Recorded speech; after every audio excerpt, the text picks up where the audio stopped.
What's up, everybody? It is I, Sigma, and we are back with episode 47 of the BBET GamesCast. I'm joined by Superman Jeff. What's going on, people? It's your favorite superhero here. As well as Mr. Gamer. Hello there.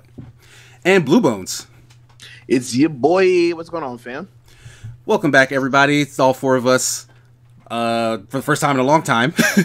But family's back together. Right. Has it been but 2 weeks? Yes, it has been 2 weeks since the last time all four of us have been here. But as we always do, we like to start with what we've been playing. I can go first. I don't think I've played too much, but I finally do have some games to actually talk about. Okay. Do you know? Yeah, because I really haven't had time to play much. But I did finish 2 reviews in that time. I played a game called Neversong. It's a 2D puzzle platformer. Think like Inside or Limbo. It's very much in that vein. Yeah. Very dark aesthetic. Like it's kind of like one of those grim fairy tale type aesthetics where. But the game was previously called Once Upon a Coma. Like it's been in development for a really long time by like this one dude. And your main character is a dude named Pete. And he's super depressed and super sad all the time. But he has this best friend, this girl named Ren, who is like the light of his life. Like she basically pulls him out of darkness and like she's everything to him. And like they also have like kind of a romantic entanglement, even though they're kids and stuff. But as you know, it's a dark story. She dies. She doesn't die, but okay. she gets kidnapped. And like she gets kidnapped by like this very like frightening looking dude. Like I'm not sure if he's a monster or like a creature or something, but he kidnaps her and like the shock of him sends Pete into a coma. So it's like just the shock? Yes, just the shock of the experience. Because honestly, the way this character is drawn, if you saw that in real life, I'm not surprised you would like become comatose in fear. Because it's a very like creepy character. Like he's known as Dr. Smile or whatever, right? So Pete wakes up like sometime after, like it's not like years and years after, supposedly, but he wakes up sometime after, and the entire neighborhood, there are no adults. Because they all went to go find Ren, but they never came back. So it's just all kids in the neighborhood, and you're walking around like talking to these other kids, and they're all like very weird about it. Like some are like nonchalant, some are like just doing their own thing, some are happy they're gone. So it's like you're figuring out what the hell happened, and then also, you know, going through like these creepy environments, fighting like these weird bug enemies and stuff. And honestly, I had a good time with it. Like I thought it was well paced. It was pretty short though, like maybe 4 hours, but the writing and the voice acting from like the kid characters and even like the Dr. Smile character and the narrator, because it does kind of keep to this storybook vibe when you get like cutscenes or whatever, they're all amazingly well done. Like they sound like professional like cartoon voice work and stuff. So like it really like hooked me on like the characters. Like I could tell them apart by like their voices and like what they were saying, and like even though like they said it. Yeah, but like those kids, like they're very, very dark and morbid in terms of like some of the stuff they say. Like in one instance, like you're pushing this kid around because he's like rotund. It's a condition he has, and you need him to like solve a puzzle. Like you're pushing him through like an environment, but he's talking to you the whole time. And then like because you roll him in some sand, he's like, "Oh, I hope your precious Ren is dead." Oh, right. so I'm like, the hell? But like that's kind of the tone. Like these kids are like very flippant, like they curse and stuff. Can you push him in like a lake or something and just leave him there? I did actually. Like I pushed him in some water with his head upside down just to see if he'd react to it, but he didn't. He's still just talking smack. Right? Yeah. So, but I did enjoy it. Mr. Dr. Smile. Just now while you were talking. Yeah, and yeah, he's creepy, bro. Very creepy. He looks like a grim reaper. He almost looks like Slenderman. Yeah, but then he talks to you like yeah, and his voice is not appealing at all either. I could imagine. But does it sound like Caesar from One Piece? No. See, if someone talked like Caesar from One Piece, you would laugh at them, like especially if they laughed like that. That's what Caesar sounds like. But so towards the end of the game, I was very invested in the world and the story, but I just felt like some of the plot points that they talk about just don't resolve. Like it's another one of those situations where you can read into a lot of things, but they don't overtly really lead you in any particular direction. So it's a little too nebulous as to what's actually happening. Like there is, I hate to really say this, but there is a sort of a twist ending. Okay. Yeah. But not in a way where it's like, oh, you need to guess. Like you can see it come in, or it leads up to like, I don't know. It's there's a twist, but I don't really know how to feel about it. Overall, I did enjoy it though. Okay, that's what's up. But after that, I actually revisited Saints Row the Third because the remaster came out, and I had basically reviewed that. I love that game. Yeah, I actually liked it a bunch too. Weirdly enough, I played it on PC the first go round, like years and years ago. Yeah. And I really didn't notice much of a difference. Like, my review posted yesterday, and I was going through the comments. A bunch of people, and honestly, people really only go into comments to just say the opposite of whatever you say. So, like, I'm not bothered by the fact that of all the thousands of people who did watch it, only 100 or so are saying, like, oh, you're way off in terms of the graphics or whatever, or way off. Because I did mention that I felt like it's arguably the best of the Saints Row franchise. Everybody in the comments is like, no, that's 2. Saints Row 2 is the best. I don't know what you're talking about. 2 is really good, though. But, I mean, from what I gather, like, it's not my personal opinion because I'm not the biggest Saints Row fan. Yeah. But 3 just seems to be the most well-liked. And honestly, it holds up. Like, the game feels good to control. Like, it's much faster and arcadey feeling than GTA, for example. Like, because you don't really have to worry about, like, your character's momentum or anything like that. Like, they really don't care about the realism aspect. They do not. That's what I like about them. Yeah, like, it's after 2, they were like, okay, we can't be GTA no more. Like, we can't even try to be close. 1 was almost a GTA clone. Right. 2 was a shameless one. Like, they were trying. Yeah, it really was. And the 2, they were like really trying, and they're like, we'll go a little bit more wacky. And the 3, they're like, okay, we cannot. Right. Let's just break off and do our own thing. Break off and go wacky, and it worked. Yeah, I really thought it did. Like, what, 4 or 5 games after that? Actually, just the 4th one, which really wasn't a 4th one. No, there's the 4th. There's the 5th. There's no 5. I thought it was Saints. There's an Agents of Mayhem. And you're talking about maybe talking about Get Out of Hell. Yeah, that was DLC for the 4th one. And the 4th one, that wasn't DLC. It was like a standalone. It was supposed standalone. It was supposed to be DLC. It was supposed to be a DLC. It was supposed to be because this was the problem. THQ was shutting down. Yeah. So what happened was, what turned into Saints Row 4 was supposed to be an expansion for Saints Row 3. They instead rolled it out and turned it into a whole game, which didn't really fill out the space of a whole game. And then Get Out of Hell was supposed to be an expansion on that, but again, wasn't very much of an expansion, right? Even because in Saints Row the Third, all the DLC that came out for it after the fact is packed in there, and like at first, it tells you at the very beginning, like, oh, you have Gangsters in Space, you have the Trouble with Clones, you have blah blah blah, because those were the DLC things, but when I got to my phone, they're just in the list like regular missions. I forgot, and I picked it just to try to advance the story. And then the plot thread finished in like 3 or 4 missions, and then it's still there because it's DLC, which means you can replay it. So I'm like, wait, I thought I finished these. I started it over again to see that it started from the beginning, and I was super confused. Like, wait, why the hell? I thought I finished this mission, and then remember, oh, this was the DLC, because that's how short it is. It's just as long as any other just single mission. Okay. So like excuse me. Yeah, that's not what we call DLC nowadays. You know what I mean? Like a single mission pack. I'll give you that. So just heads up, right? Saints Row 5, and I'm looking at a couple. Saints Row 5 is supposed to be confirmed for this year. Now, obviously, coronavirus is pushing a lot of things back, right? Right. And most of the articles I looked at were from 2019 and mid 2019. So it's good to know Saints Row 5 is happening. I'm sure it will. At least started. Yeah, because just last year they put the port for Saints Row 3 on Switch.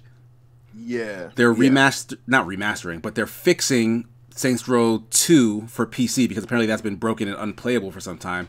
But they like found the source code because that was lost. They're fixing it. They're going to put that back out to make that playable. Nice. So clearly they want people to care about the Saints Row franchise. So I would not be surprised if a 5th one is on the way. It's like probably the biggest IP that Volition and then Deep Silver, which bought them, probably acquired. I don't think maybe that and like Dead Island. Oh man, yo, Dead I Island. I haven't thought about Dead Island in years. Man, I remember when Dead Island first came out. Everybody's like, "Oh my gosh, we're gonna go fight zombies!" Da, da, da. And I go in there, and all you gotta do is step on the zombies' heads, and I was like, "Oh, it's kind of."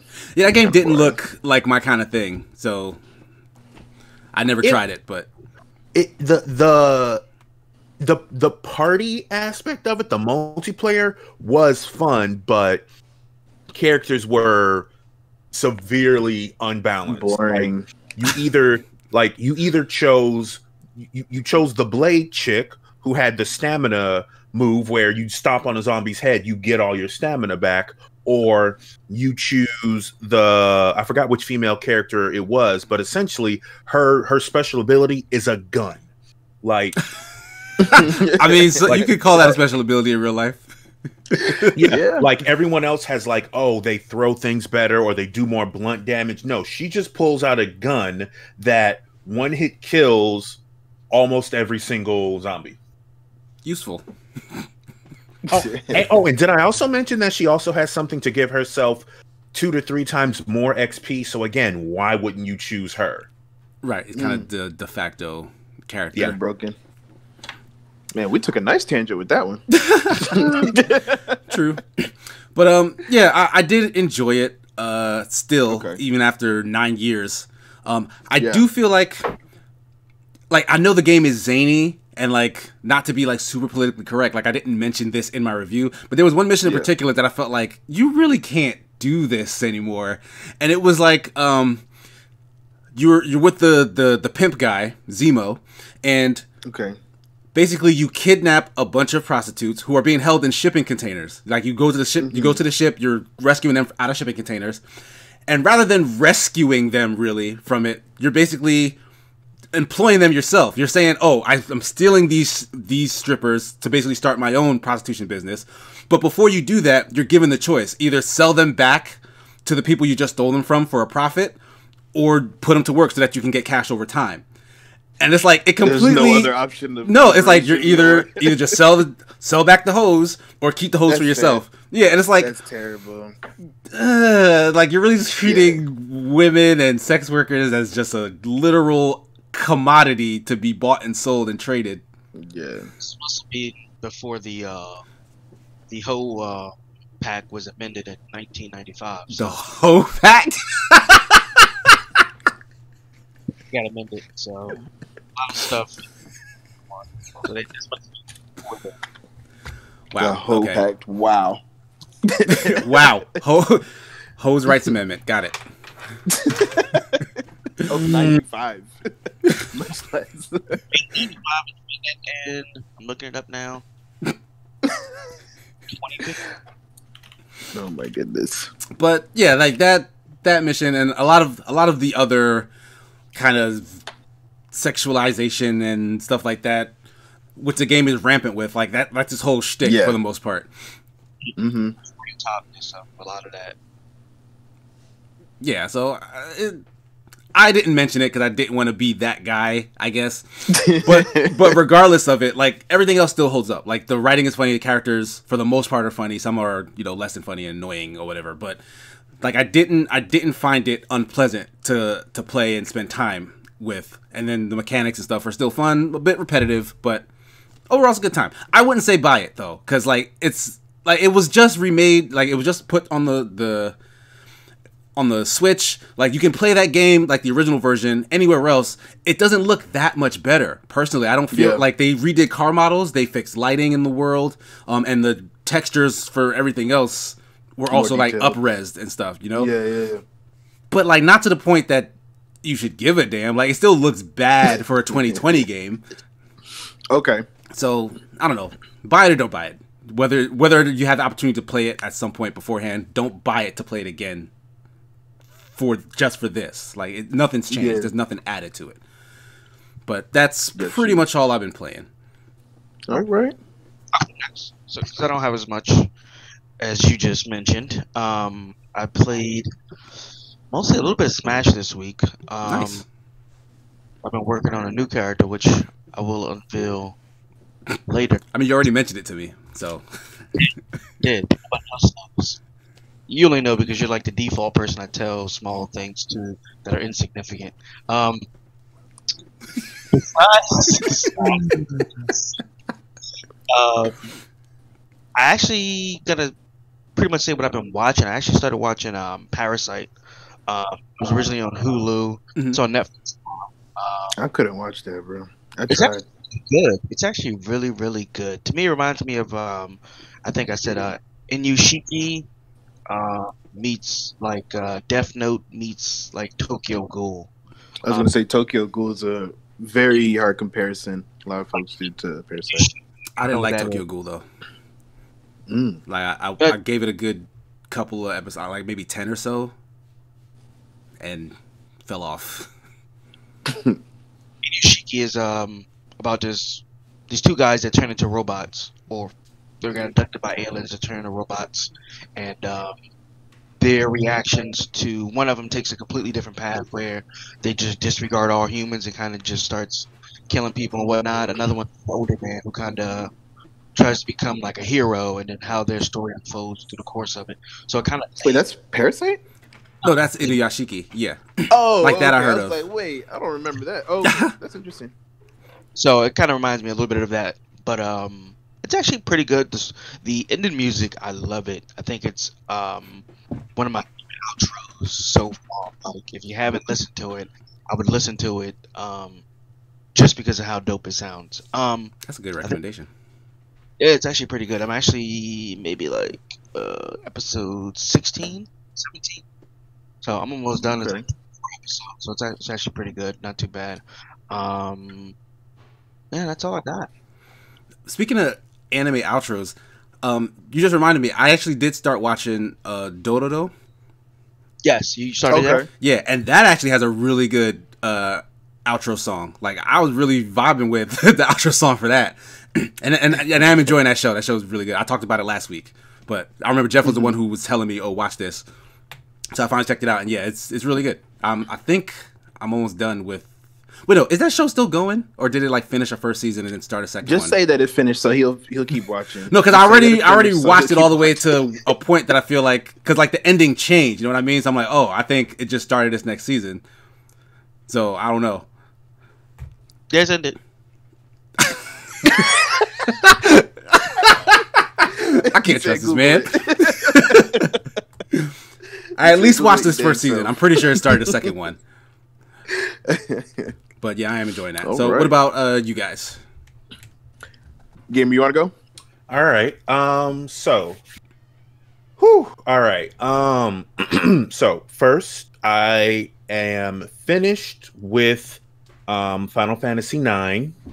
Damn. Wait, isn't that fast? No time to finish that. I don't think you quite understand my love for that game.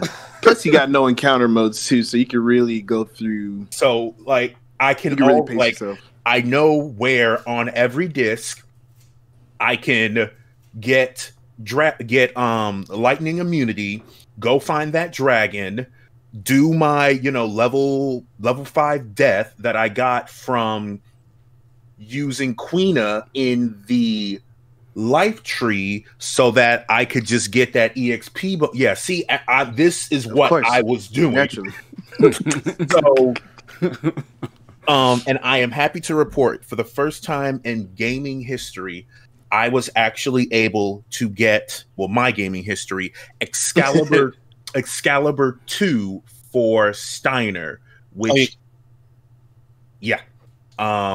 that sword is only available after you beat the game a first time, but you have to do it all within a certain time limit. Like, I forgot how many hours it is, but you have to get to the last disc and get to this one spot in the final area for you to get Excalibur 2, his strongest weapon. I was never, ever able to do that. But the fact that I can flip off the encounters because I'm so over level with everything, I was just able to, like, just breeze on through. Okay. Does it feel like it was properly earned though? Like, or did you feel like you kind of cheated your way to getting it? I feel like I earned it because just because I don't have encounters on, if I don't know what I'm doing when those special bosses come up, I'm like, I can't do anything. I'm under level. So unless I'm looking at some tool assisted level 1 only no XP guide, which I definitely wasn't. I mean, we couldn't prove if you were or not anyway. So, but there was no like I had so much knowledge of like, oh yeah, I know how this is going to be. Like, I know the little trick in this fight. Like, not a whole lot has changed from actual gameplay. It just kind of, just looks a little prettier. That's basically it. So I was able to really just go straight through all of it, and I am so happy that it dropped on Xbox, because I was able to just sit here and just listen to that music. And I have to bring this up again.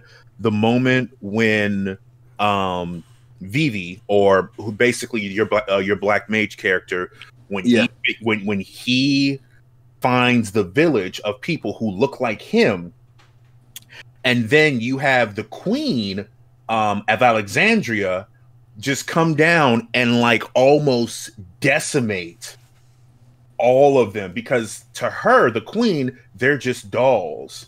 And Vivi, who has been really meek and really quiet, just snaps. And he has in Final Fantasy IX, I think just like in 7 you had limit breaks, in 9 you have trance. And it's always a big emotional moment when one of the characters has their trance moment. And Vivi had his with the death of all of the black mages. But the thing about that is that every person's trance ability is different. So Vivi's is double black magic, with one of the strongest abilities in the game being Doomsday, which is a spell that does a lot of damage to the entire party, unless the entire party has reflect ×2. So yeah, this is like those aspects are still there in the game, so I'm just able to just breeze on through. So that was fantastic. Okay. Finally got my island back. I don't know if I had mentioned that before. I think you said your wife took control or something. Oh yeah. So I got Animal Crossing. I got it when it first came out. I played it for 2 days, showed it to my wife, and I hadn't gotten it back since. I was fortunate enough to buy a Nintendo Switch for my wife, so now she's making her own island, and now I get to see everything that she's been doing on my island for the past few months. So that was fun and interesting. I am playing a lot more. It's going to be really hard to say this and not just lose it. When I can, I've been playing a lot of RDO.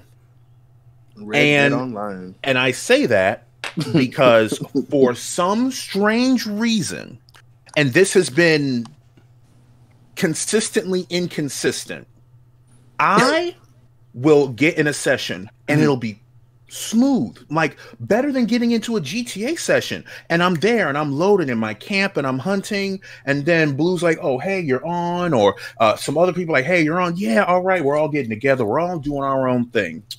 And then we have to load into another mission. Makes sense, it's an instant thing, we're not going to be in the free roam. And then we get to finishing the mission, right? And then we're kind of all just like looking at a loading screen. It's like, okay, yeah, all right. A few minutes go by, man, still looking at this loading screen. Wait, it changed. Nope, wait, nope, that's just a different loading screen. Okay. So I'm like, you know what? I'm just going to, since hopefully the mission finished, I'm just going to restart. I'm just going to restart right quick. Maybe it's just me. Then come back. Dot, one of the people we're playing with, is like, yo, yeah, it started working the moment that you left. Are you kidding me? So I'm like, okay, you guys are still on. I'm just going to go hop right back in, right? Reload everything. You cannot be connected due to an error on Rockstar's online services. Are you kidding me?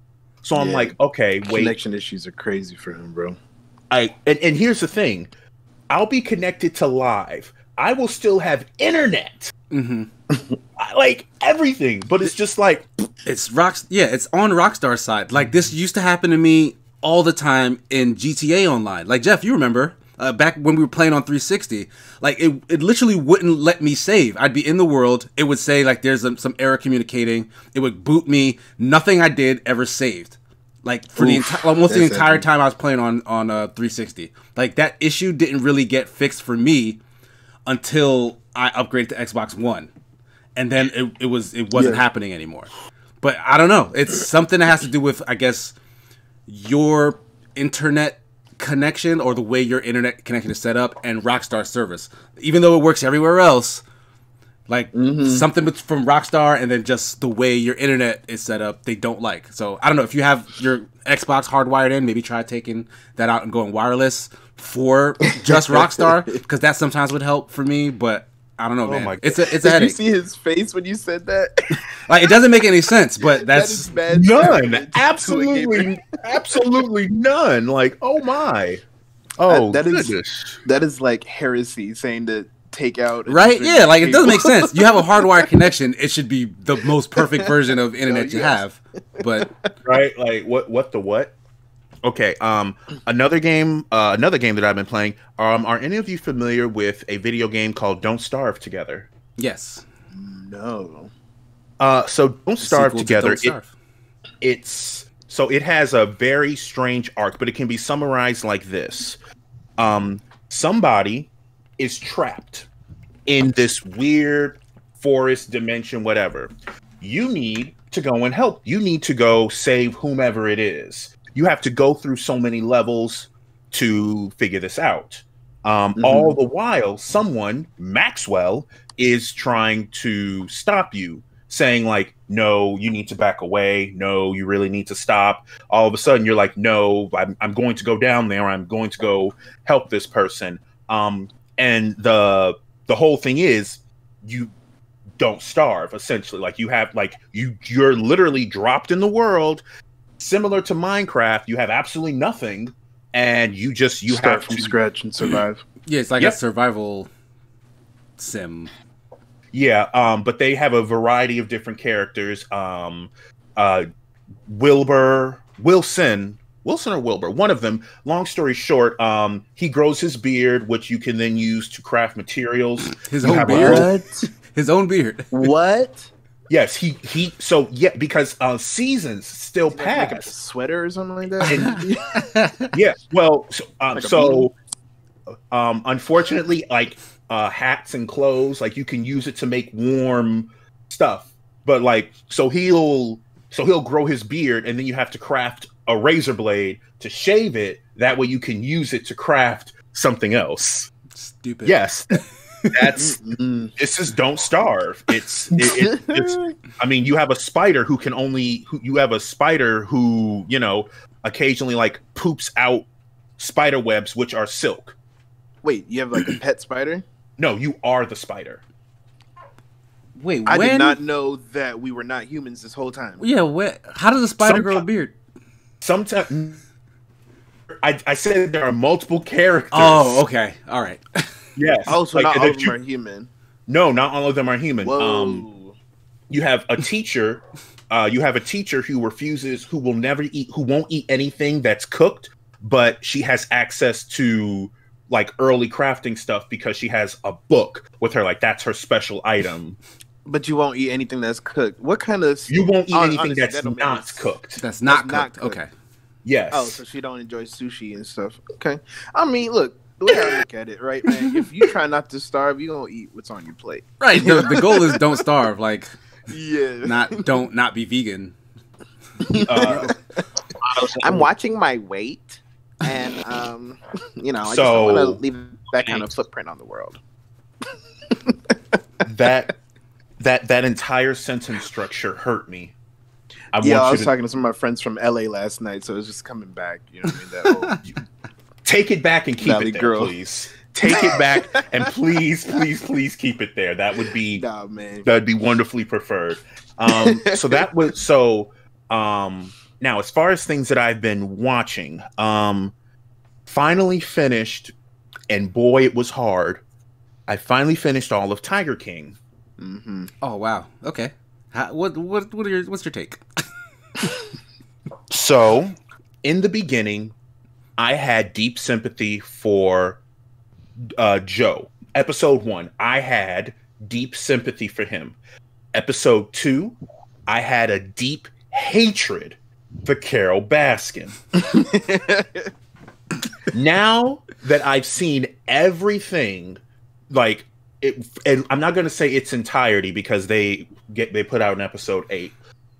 It's like an interview thing though, so it doesn't. Yeah, It's pretty good though. Yeah, I Okay. liked it, and Joe McHale's in it. so He actually did okay. I will say this. Absolutely none of them deserve any iota of sympathy in any way, shape, or form. And every single one of them can burn and suffer in the deepest pits of of hell, of whatever deity you worship. All of them are absolutely terrible. And I am so angry that I was like trying to find some good. The campaign manager is the only one that's good. Really, y'all don't feel like sorry for the old dude who got his arm ripped off? I know Saf, right? Saf, yeah. I mean, but Saf kind of did it to himself at that point. Well, Because- he's No, I'm not literally saying- brainwashed. I feel like. Well- Exactly. Yeah. It's that they got sucked into that cult mentality. and Right. Yeah. He stayed around so long. It's like, how you get your arm bit off and then go to work 2 weeks later? Because you don't want Not be like, because you it's don't cool. want the job to suffer. You Exactly. gave him your arm.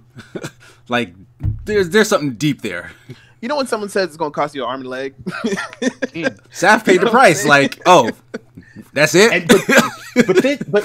And then just the attitude he had about it, like, oh man, yeah, I lost my arm. Oh man, all these people are talking really bad about Joe. I lost my arm, but let me go back in. Let me go back in because I got to do this for Joe. I'm like, yeah, Joe must. and I don't know. it's a cult, man. It's a cult. You right? You absolutely right. yeah. So that was just, oh my goodness. Also, but lastly, I've been trying to step out of my comfort zone and watch some anime that Okay. I typically don't. I like anime that holds my attention. I just have I have a short attention Naturally. span. I'll admit it. A lot of people do. Oh, you are just a piece of work. Anyway, Just a little bit. so there was what was the name? Dead Man Wonderland? Is that Oh, that's a good one. Yeah, I I haven't seen read it. the manga on that one. That one was wild.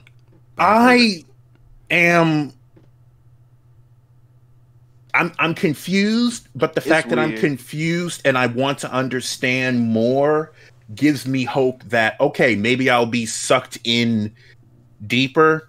Mhm. But I'll say perhaps there's something to be said about anime that is I mean, let's just call it like it is. Not necessarily ecchi. Like, let's just call it what it is. Serious anime.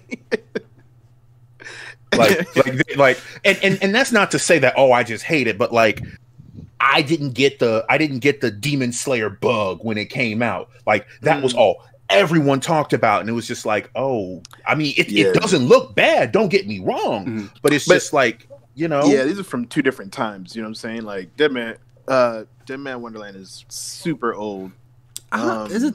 I don't think it's that old, is it? When did that come out? Bro, it's early 2000s, I think. Really?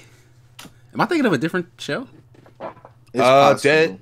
Dead Man Wonderland released October 8th, 2011. There you go. Okay, so not as early as I was thinking about, but 9 years. I mean, I know the manga is old. I read the manga and then I saw the series. They're slightly different, and obviously the manga goes on a lot farther, right? But I enjoyed them both, and I feel like even between 2011 and 2020, there's different mindsets for how people are doing anime. Yeah, so I think that's why you're not getting that Demon Slayer feel. They weren't trying to do the whatever they're doing today. Oh, and okay, last thing to wrap it up. Yep. Been practicing golf with friends because that I am noticing that there are so many little tricks to getting like oh man, there's no way you can get a hole in one this way. Yeah, there is. Just like half the time, literally just jump like in the opposite direction or off the side. That you need to know the courses. That's the key to that game. You need to be able to know if you like and I love Chibs, love her so much. It's just like, all right, yeet. Like, Jeff, you gotta head out. All right, so Jeff actually has something he needs to go and do, so he's gonna be hopping off. We'll see you hopefully a little later today for Super Smash Sunday, right? Yep, most definitely. All right, take care. All right. Later, Jeff. All right, so Blue, you were going to... No, you haven't gone yet, right? No, I haven't. No. Oh, man. I've been playing a lot this week. My laptop is still down, unfortunately, so that pushes me straight to consoles, more single-player stuff. You know, less work, more games. So, I've been playing... just like Gamer mentioned, golf with friends. I will love that game, and then the next, like at one hole, I love it. Like, oh yeah, I got this, you know. And then the next hole, I'm like, man, duck this game, duck, right? Redacted. Whack. But I'm screaming and laughing throughout the whole 18 holes, and it's really funny. I really feel like it's Mario Kart but golf. Or kind of, yeah, because they have the power-ups. As a matter of fact, they literally have like the question mark blocks floating around that you pick up and they can hurt the other players with. So sure, yeah, it's a lot of fun. When we did it on Free for All Fridays, it was great. We had 4 people, 5 eventually. 4? Yeah, because Chibs joined a little later. Yeah, we had us 3. And then Chips and Sincere. Yeah, and you're right. It was 5. Yeah, bro, that game just be cracking me up. I can't wait till we get more people in there. It's gonna even it's like gonna 12 be better. Max, right? 12 max. 12 max. Pandemonium. I mean, because just to it's like, all right, then you got your shot. Just like collision. And it's collision, yeah, because you can knock into other people's balls. You can do it on purpose too if you really want to try to screw somebody over.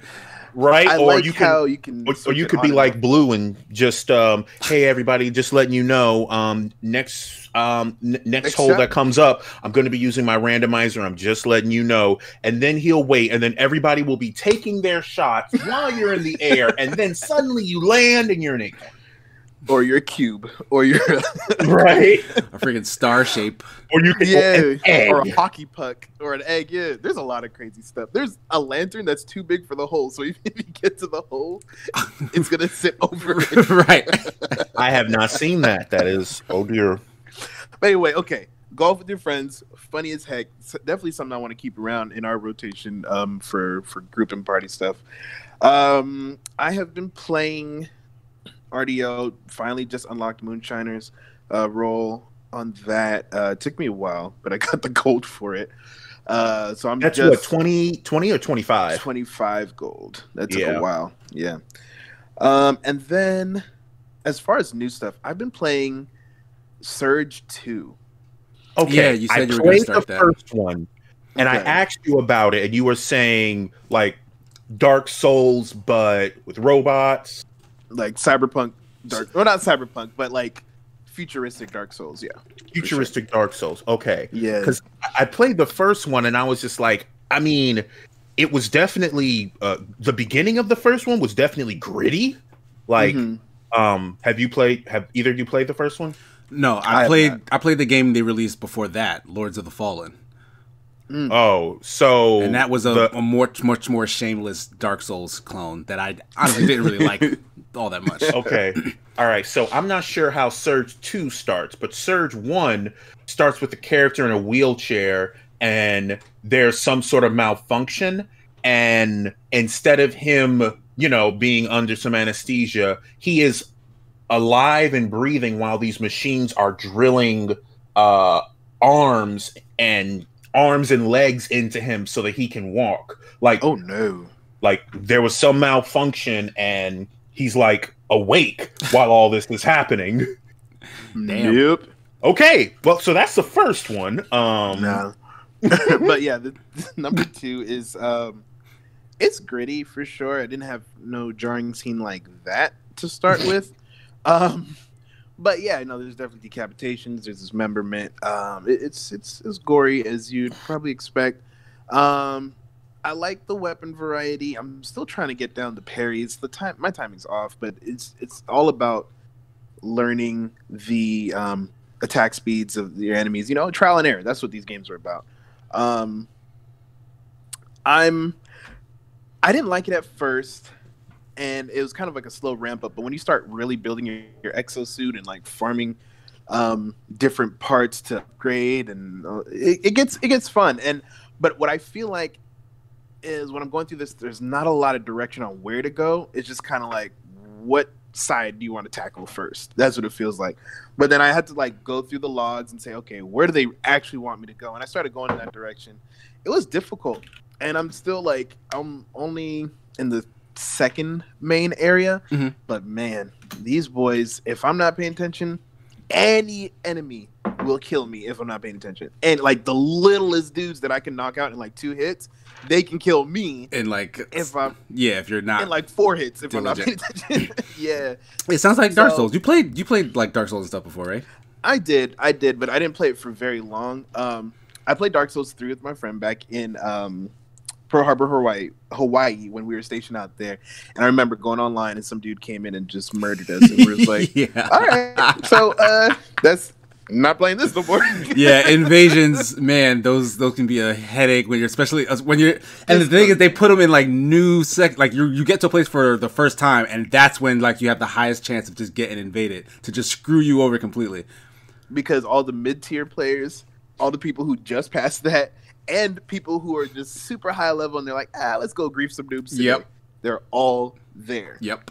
So that turned me off to Dark Souls 3 initially. And then, I wasn't, at the time, I wasn't too keen on the combat. Yeah. But I'm into it now. I'm trying it now. And I like the Surge too. It's kind of a good game to play when, Gamers Rockstar is messing up. So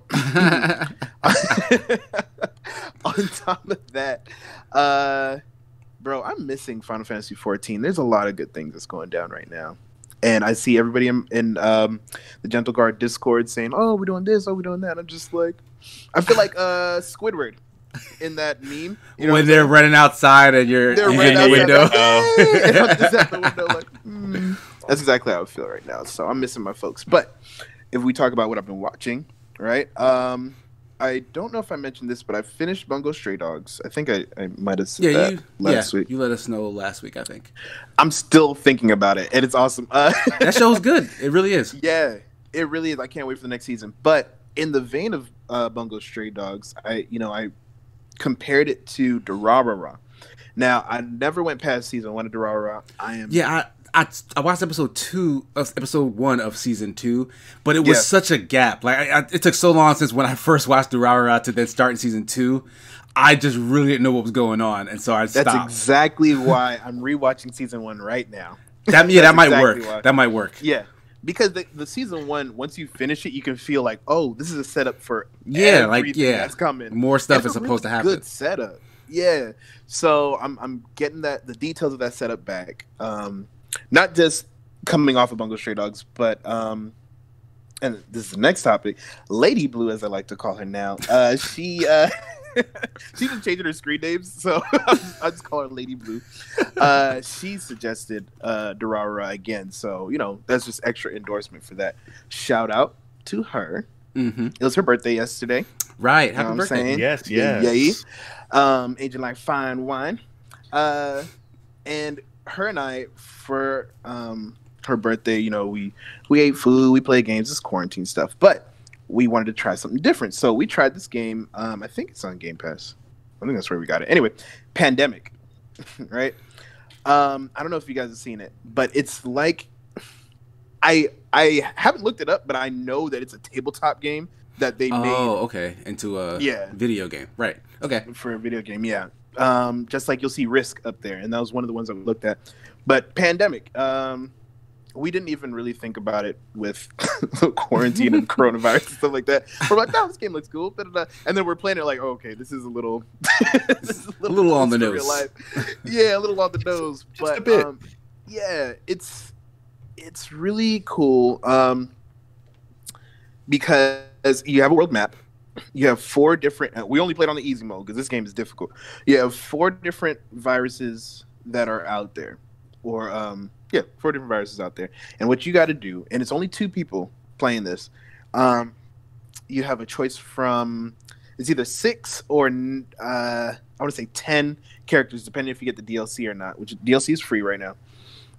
And they all have different abilities, obviously. But every turn, you can move to a different city. You can treat illnesses. Just kind of like what we got right now. People are getting treated for coronavirus, even though they're not getting cured, right? Mm-hmm. So there's a little difference there. But you have to eventually find the cure from collecting information from 5 different cities within the same region, going to a research facility, and then manufacturing the cure. After that, after you treat all the cases in that region, that virus has been eradicated and you're good. So you have to get all 4. Now you can get all 4 cures. You can take all the eradication or all the infection off. There's a lot of ways different to win, states. And there's a lot of ways to lose too. You can run out of time, of course, and that's just that was the amount of turns. Okay, so it's not like everybody in the world dies, and then that was the time you had. No, it's more like you don't have any more resources to combat this. Yeah. So there's that. If there's a outbreak, so you get these cubes, right, on every city where there's an infection.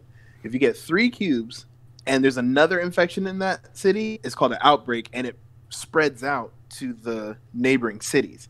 And that's terrible. If you have like 8 outbreaks during the whole game, it's done. There's like you can't control this. Yeah, this right. Virus. It's basically coronavirus at that point.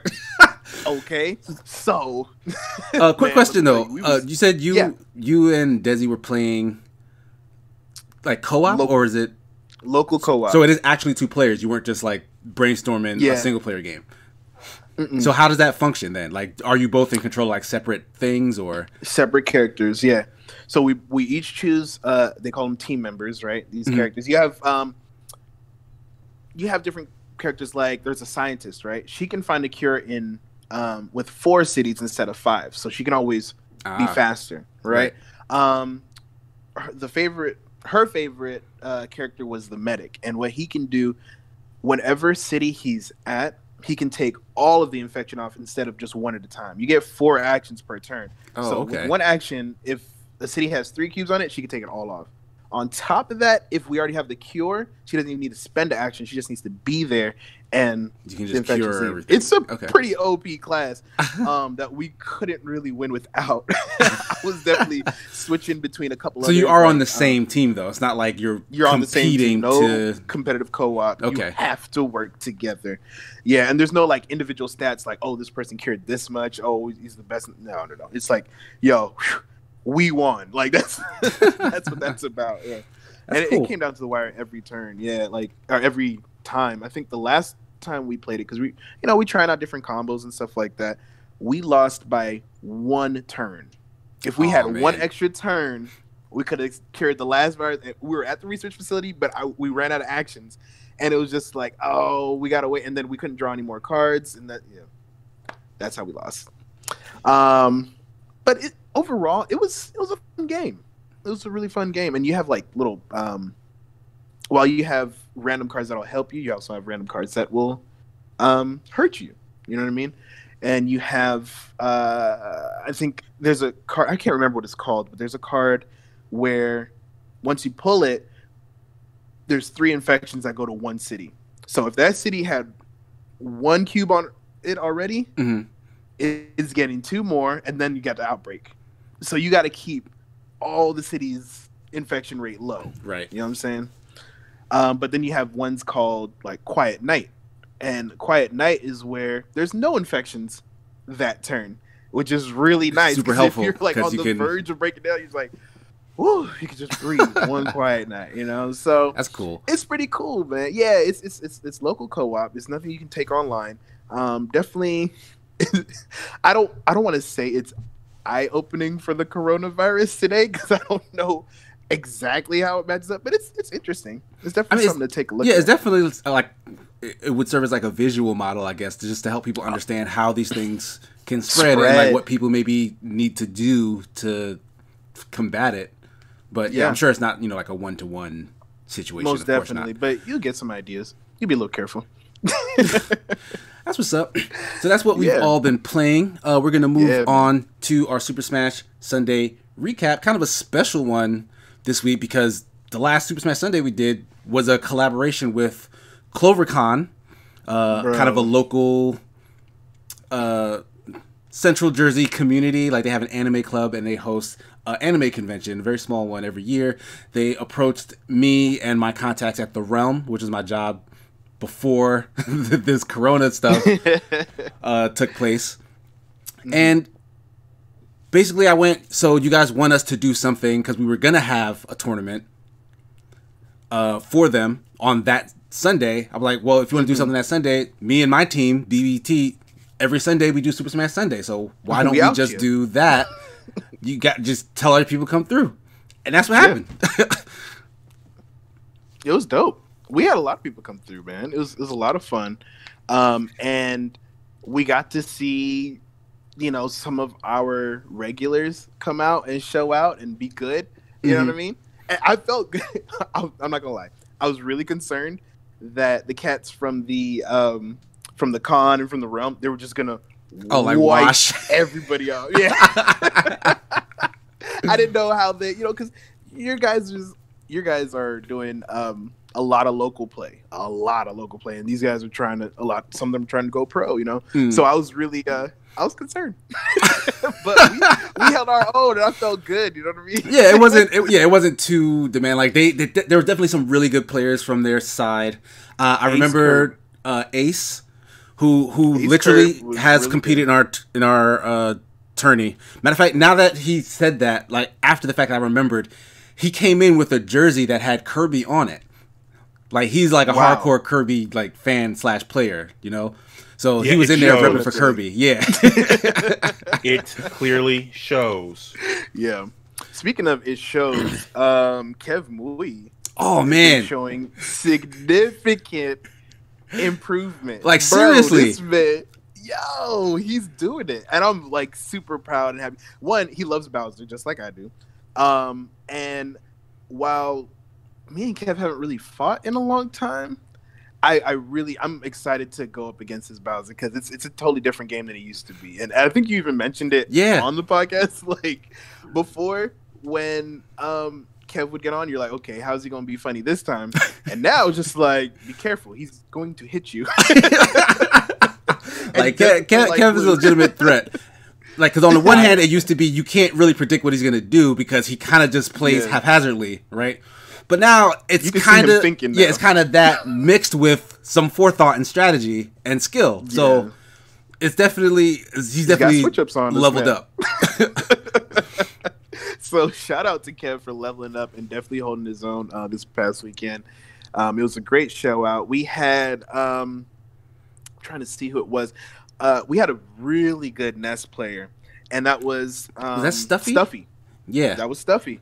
Stuffy was killing it as Ness, doing some really impressive PK flashes and some thunderbolts just off the side. Man, that was like, he was really good with his up Bs too with Ness. That was impressive to see. I also his momentum canceling with the down B, right? The side magnet. That was you don't see that very often, but it mixes you up completely because you expect for him to come at you much faster, and then all of a sudden he stops and then he comes in at you like that. That was nice. It's a great way to mix up an approach. And it has a Most hitbox on it definitely. too. So like if you're within range, it will give you like the slightest bit of knockback that allows him to follow up with usually like a back air or something. Yeah. So it's really nice seeing more people coming through, showing us their expertise and just really making it happen. So GG to everybody from last week. CloverCon, thanks for joining us. The Realm, thanks for joining us. We had a blast. I hope y'all come more often. You know what I'm saying? Real quick shout out to CJ Nasty who came through. Yes, that's right. He's one of my best friends' relatives. Watch that boy grow up. He has his own kid now. He joined our Discord, basically said like, "Oh, I'm gonna be there every Sunday. I'm gonna come through. I'm gonna support you guys. I'm telling my friends." He definitely came through. He was supporting. He showed out. He's playing some really decent Cloud. He switched up his character to something else too. I don't remember who it was. I think another sword character. But okay, it might have been Crom. Crom, yeah, yep, Yeah, the Fire Emblem dude. So CJ Nasty, thanks for the support. We really appreciate it. Most definitely, bro. All right, let's talk. We ain't start yet. Let's move into our topics. First up, Jeff was going to introduce this. The Snyder Cut of the Justice League movie that have been rumored and hidden away, and all the fans have been clamoring for years now, finally is going to see a release for HBO Max coming down the line. So what is it? What do you think will be the story once this Snyder Cut sees the light of day? Apparently there are scenes that have characters that weren't in the movie at all. Like not Doomsday. Darkseid apparently shows up in it somewhere. There's some other characters. What's your take on the Snyder Cut? I think it was. Look, I'm going to enjoy the Snyder Cut if they change the story, because I did not like the story of Justice League. I thought it was mad corny. Like, DC's supposed to be dark, right? But then, I don't know. They're supposed to be. Yeah, they go down that path. Yeah, especially for the movies, they've chosen the dark side. But then, Batman and Superman stop fighting because they both have the same, like their moms have the same name. Well, that's Batman versus Superman. Yeah. Oh, you know what? I am thinking about that. Justice League. The Flash was I was so traumatized by Batman vs Superman. Like, I hate that movie so much. Justice League, I loved the Flash in that movie. Everything else is kind of corny. Yeah, I'll give you that too. But I thought the Flash, as a comedic relief and an instrumental part of the Justice League, he carried that movie. I also I feel like he was the favorite of that movie. But to be honest, everybody else is boring and quiet. I didn't really hate Justice League. Like, I thought it was, like, when I saw it in theaters, I was like, yo, this is good. This is, like, the first, like, actively, Avenger. Well, aside from Wonder Woman, which I did also enjoy, the ending was not good for Wonder Woman, though. It was not a good ending. But Justice League, I thought, from beginning to end, was fairly enjoyable. Like, I liked a lot of the action scenes. I liked the character banter and stuff.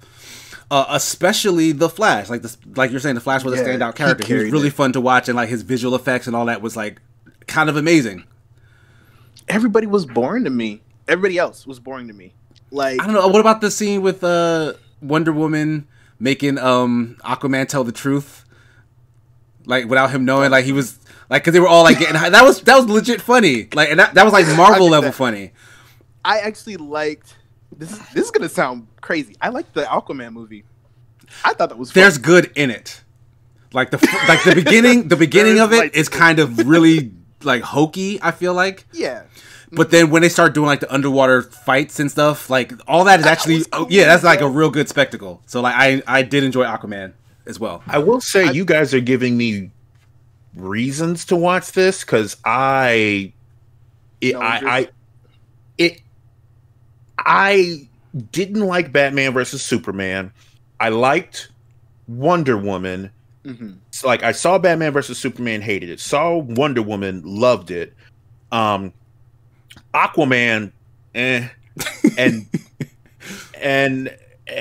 so it was like, okay, now they're going to release a special, super extended version of what I kind of consider to be a subpar, boring looking movie.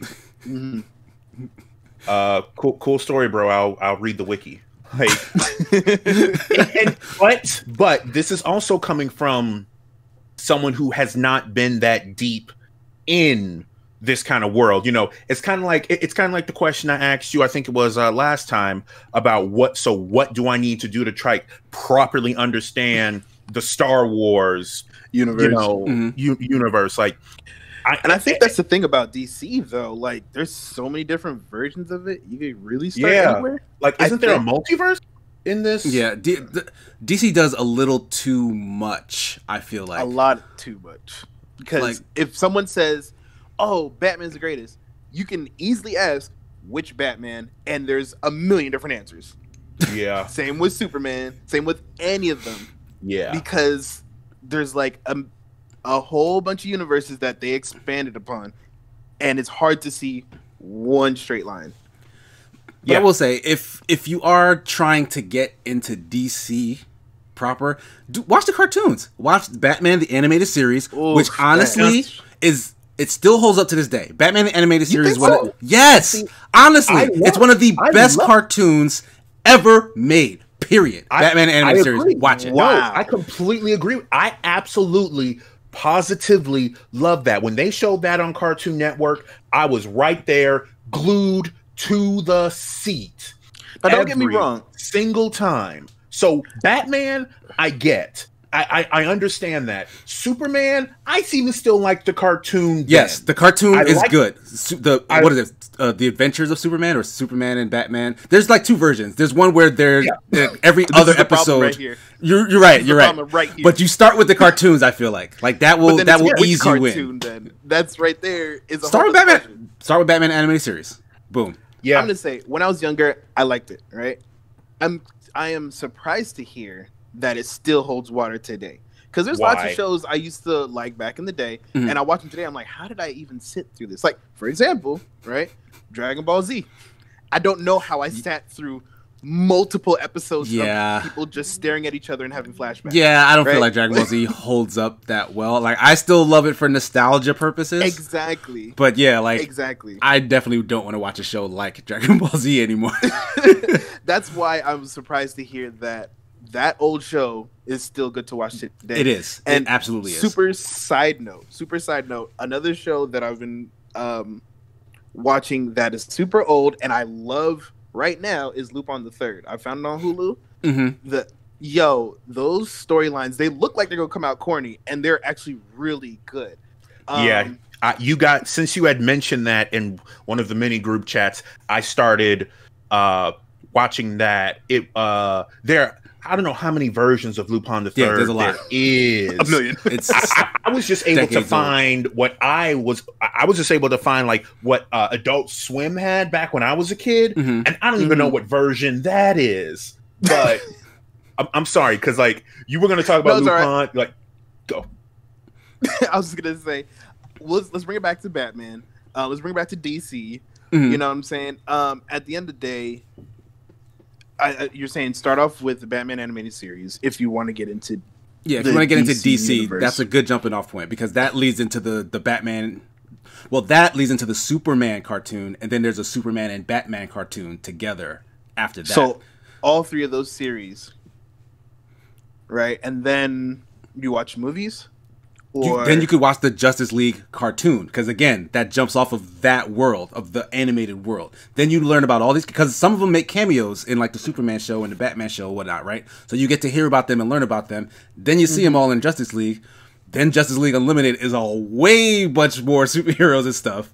So like it will introduce you to the world. Then you can watch these movies and have some kind of understanding or affection or knowledge about the characters.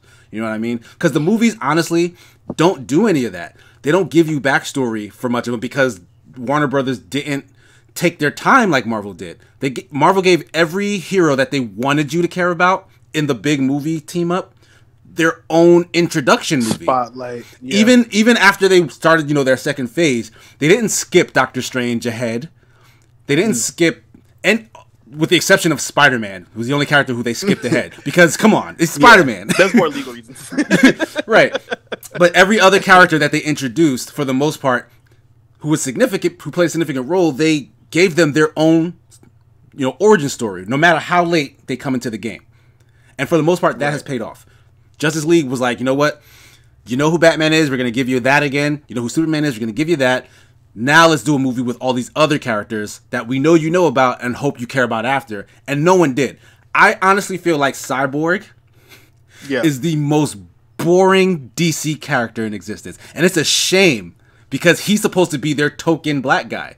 Yeah. No, you're absolutely right. And like the way that they set him up in the Justice League movie, it was like sinister, and I don't know, like he didn't feel like the Cyborg I know and love. Or I tried to know and love. You know what I mean? Like, Teen Titan Cyborg is the best. Yeah, I like that version of Cyborg, but even then, he's not that interesting. Booyah! Yeah, no, you're right. He's just the tech guy, the tech black guy. That's what he is. Right. 100%. He's the dude from Kim Possible in the seat. You know what I'm talking about? Yes. Hold on. Just got the computer on him. Wade. Instead of Wade. He's Wade from Kim Possible. Mm-hmm. He is Tucker from Danny Phantom. Mm-hmm. Like, yeah. He's whoever that white guy is, the best friend of Virgil from Static Shock. Oh my goodness! Yes, yes, and then sad, bro.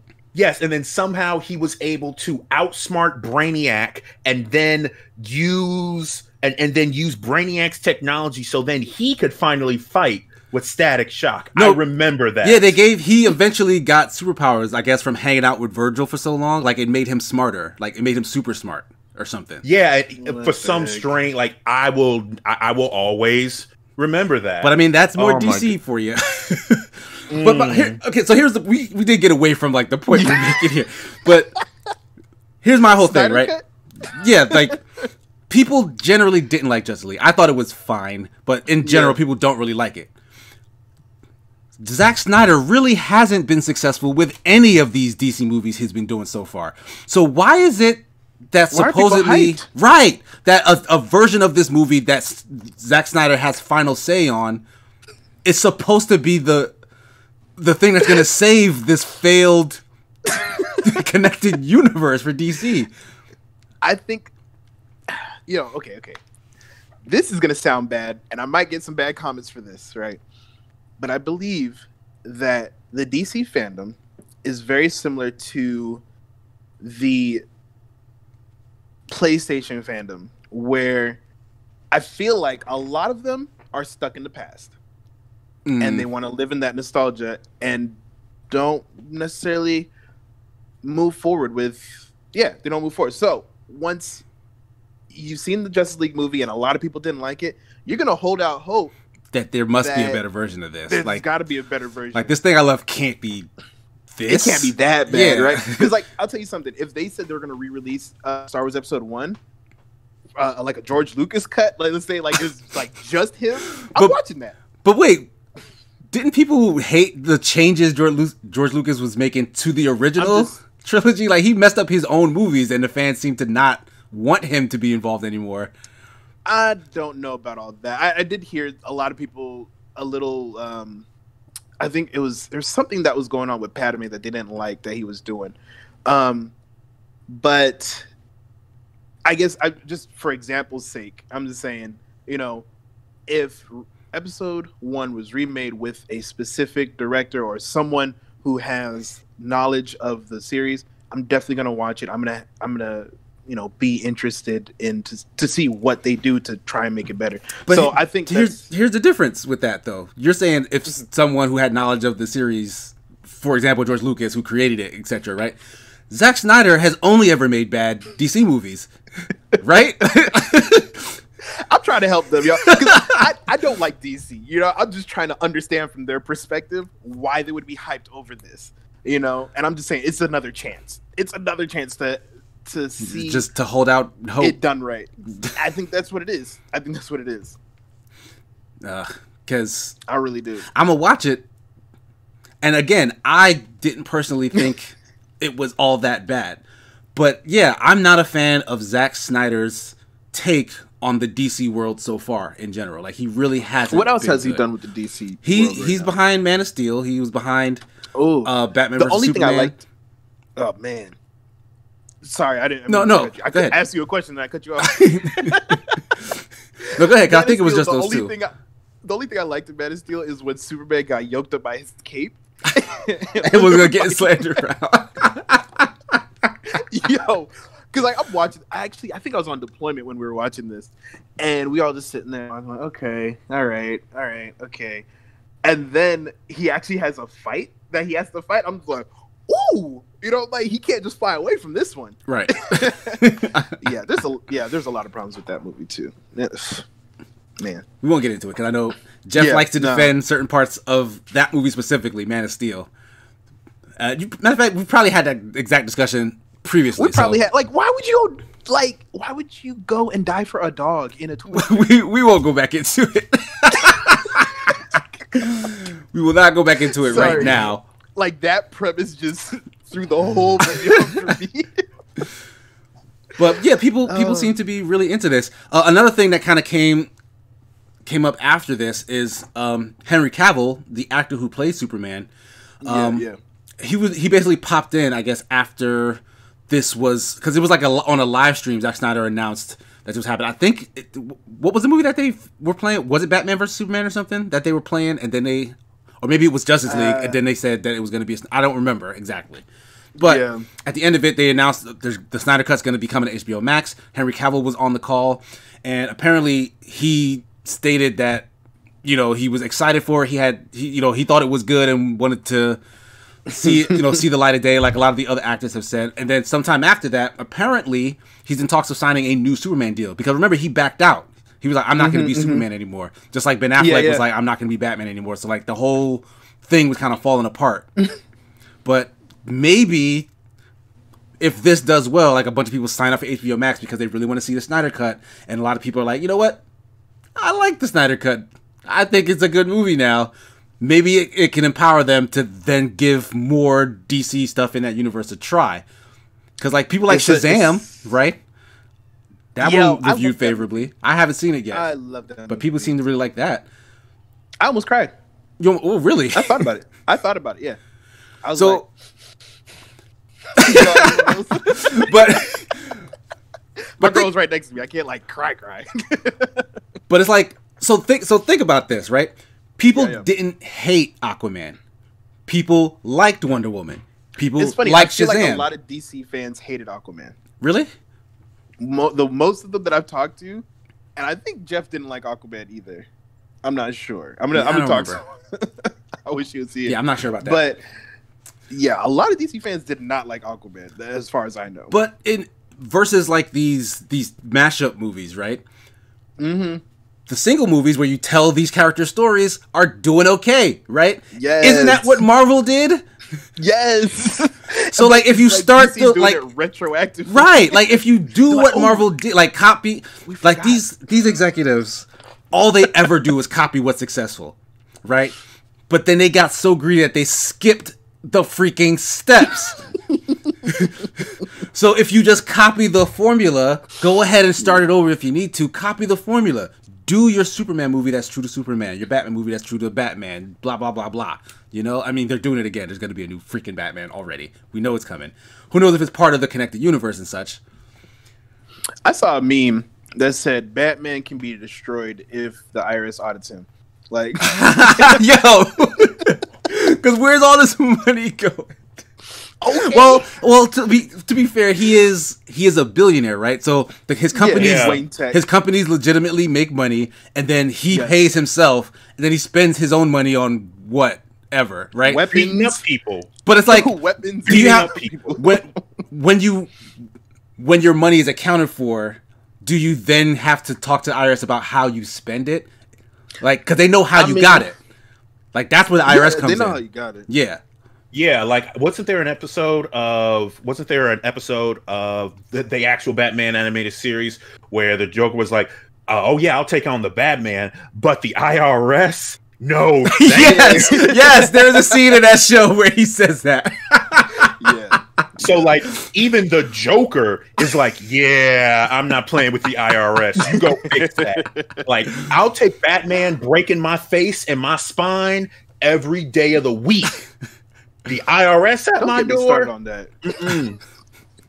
Matter of fact, that was going around the internet too. Like there were memes where people were saying, "Oh, Batman will break the neck of like a thug who's like uploading boxes from a truck just trying to feed his family." But then when he gets to the Joker, he'll like casually escort him to like Arkham Asylum, where he's gonna break out again. I remember that. My friends and I were talking about, like, you got this guy who probably like homeless, has absolutely nothing to himself.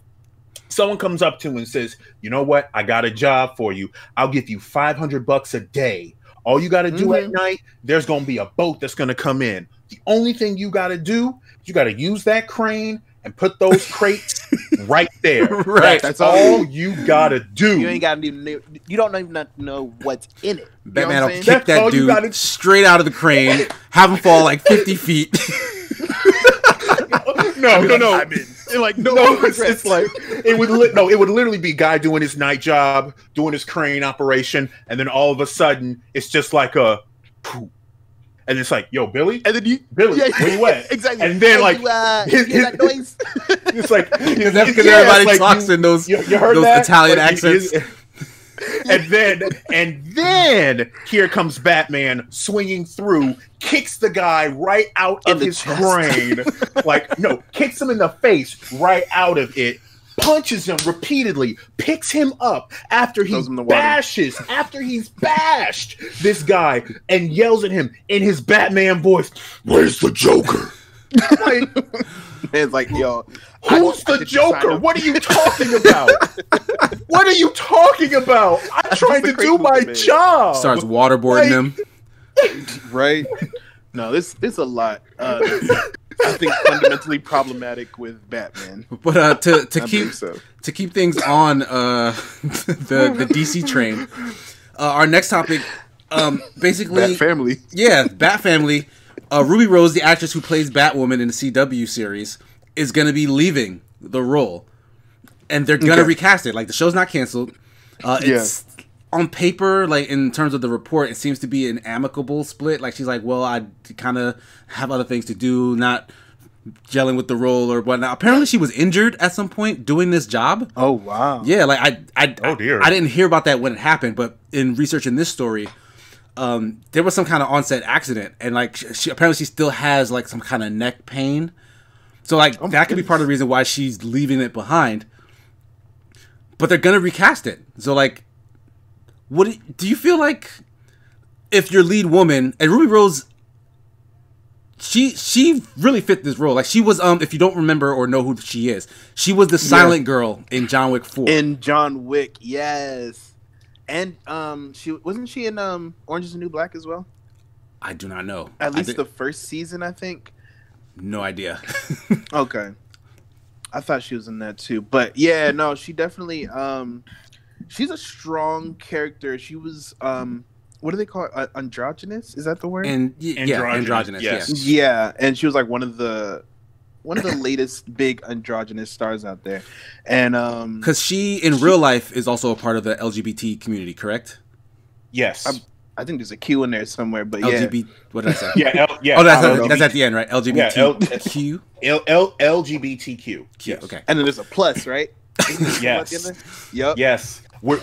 I will not be explaining the entire acronym. I cannot do that. I leave that to my co-host knows the entire acronym. I do not. I will not even attempt that. But that was part of the reason why she was so perfect for this role, because Batwoman herself is also queer.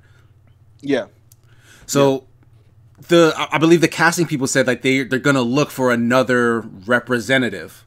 So someone else to fit the role who's also from the LGBTQ community to then take it over. So do you think it'll be a situation where they kind of, like we were talking about with State Farm, they kind of just swap her out and there's a new girl? Or I was gonna say they're gonna War Machine her.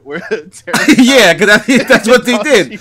They just put Terrence Howard in the back burner, slotted in Don Cheadle, and then that was supposed to be War Machine. Looked at him like, yeah, you're the same guy. Like, but I mean, it was like circumstances that were not under their control. For them to explain that this is a different guy just wouldn't make sense. I feel like this is a similar situation. I wouldn't be mad at them if they did that, but I don't know. Funky. Have either of you guys actually watched the Batwoman series? Because I haven't personally. Nope.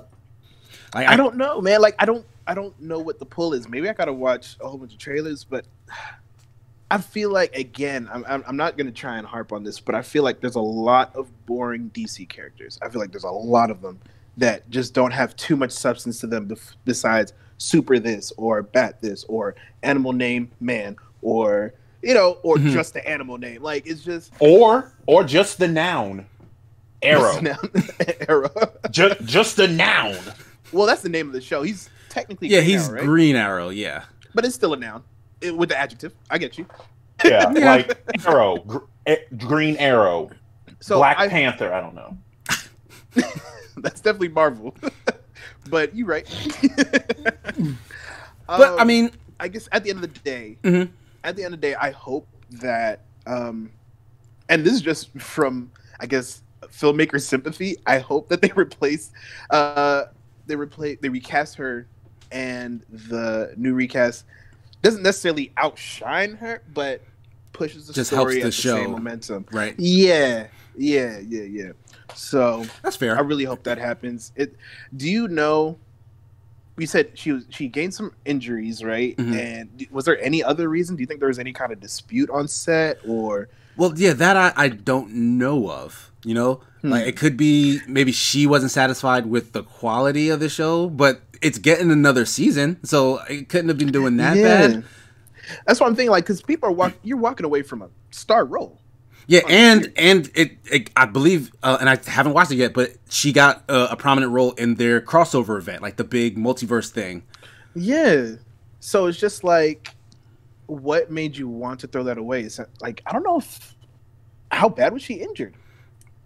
I mean, it seemed like a lingering thing. So, yeah, and if she were to continue working, like maybe she'd be aggravating the injury. So who knows? Yeah, possibly there's more stunts in the next season, and she's like, nah, I can't really do that. Right. That's rough.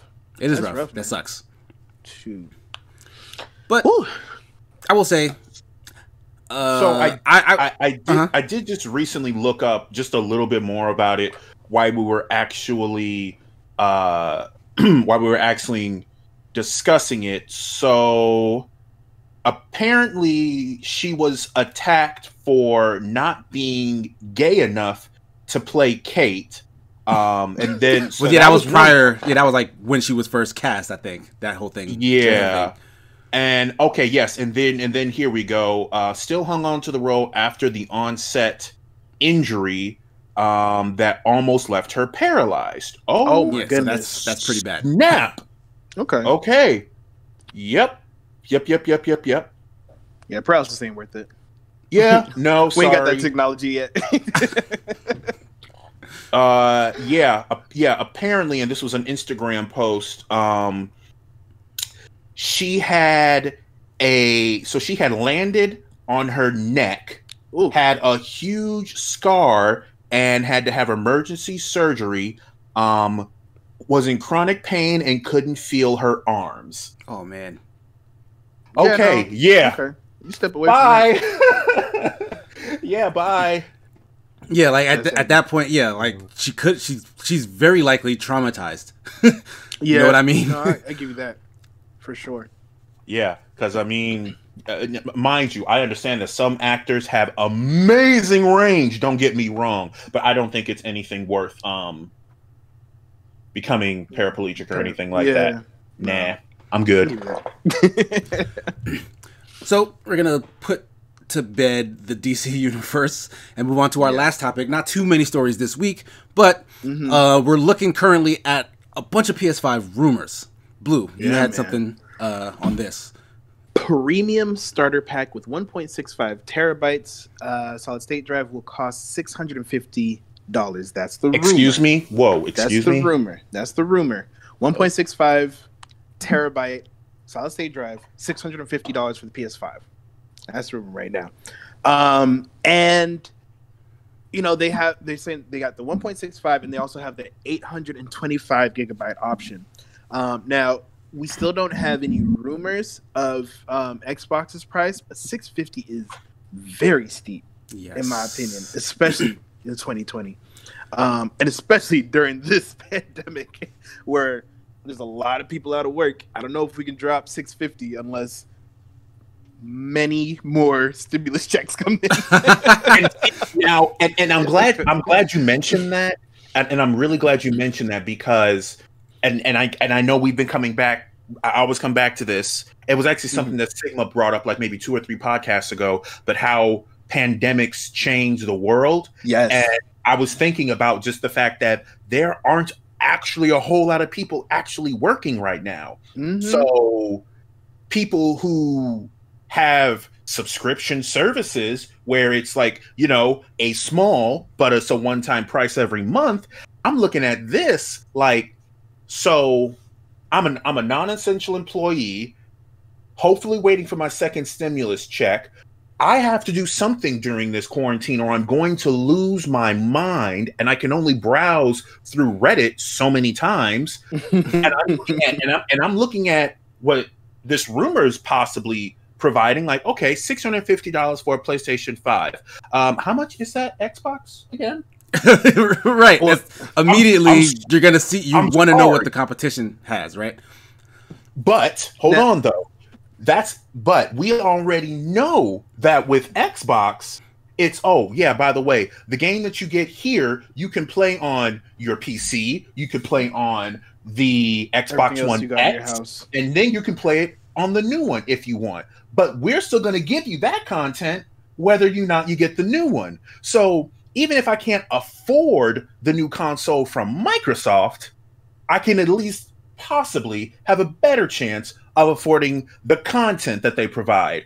With this thing, and I'm like, that's a premium starter pack?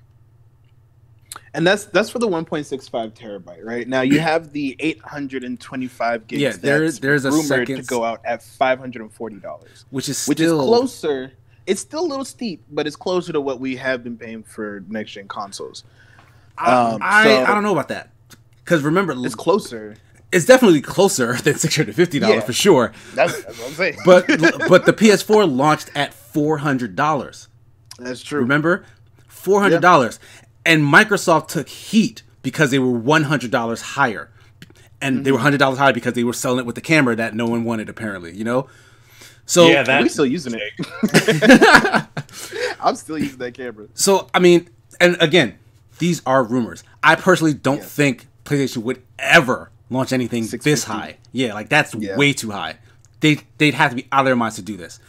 But I do think that there's some truth to the fact that they're circling somewhat on the higher spectrum. Like, I'd be shocked if they launched their console at anything less than $500 because of the fact that they have these solid state drives that are so proprietary. Like, we talked about it a little bit last go around, but Sony's write speed technology apparently it's something unique. It's something that only Sony's console can do.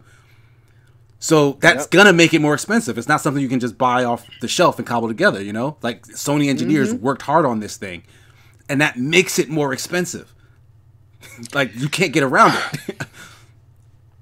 I'm telling you, man, as soon as that Xbox price drops, you're gonna see a lot of people looking one way or the other, and a lot of decisions are gonna be made as soon as that price drops.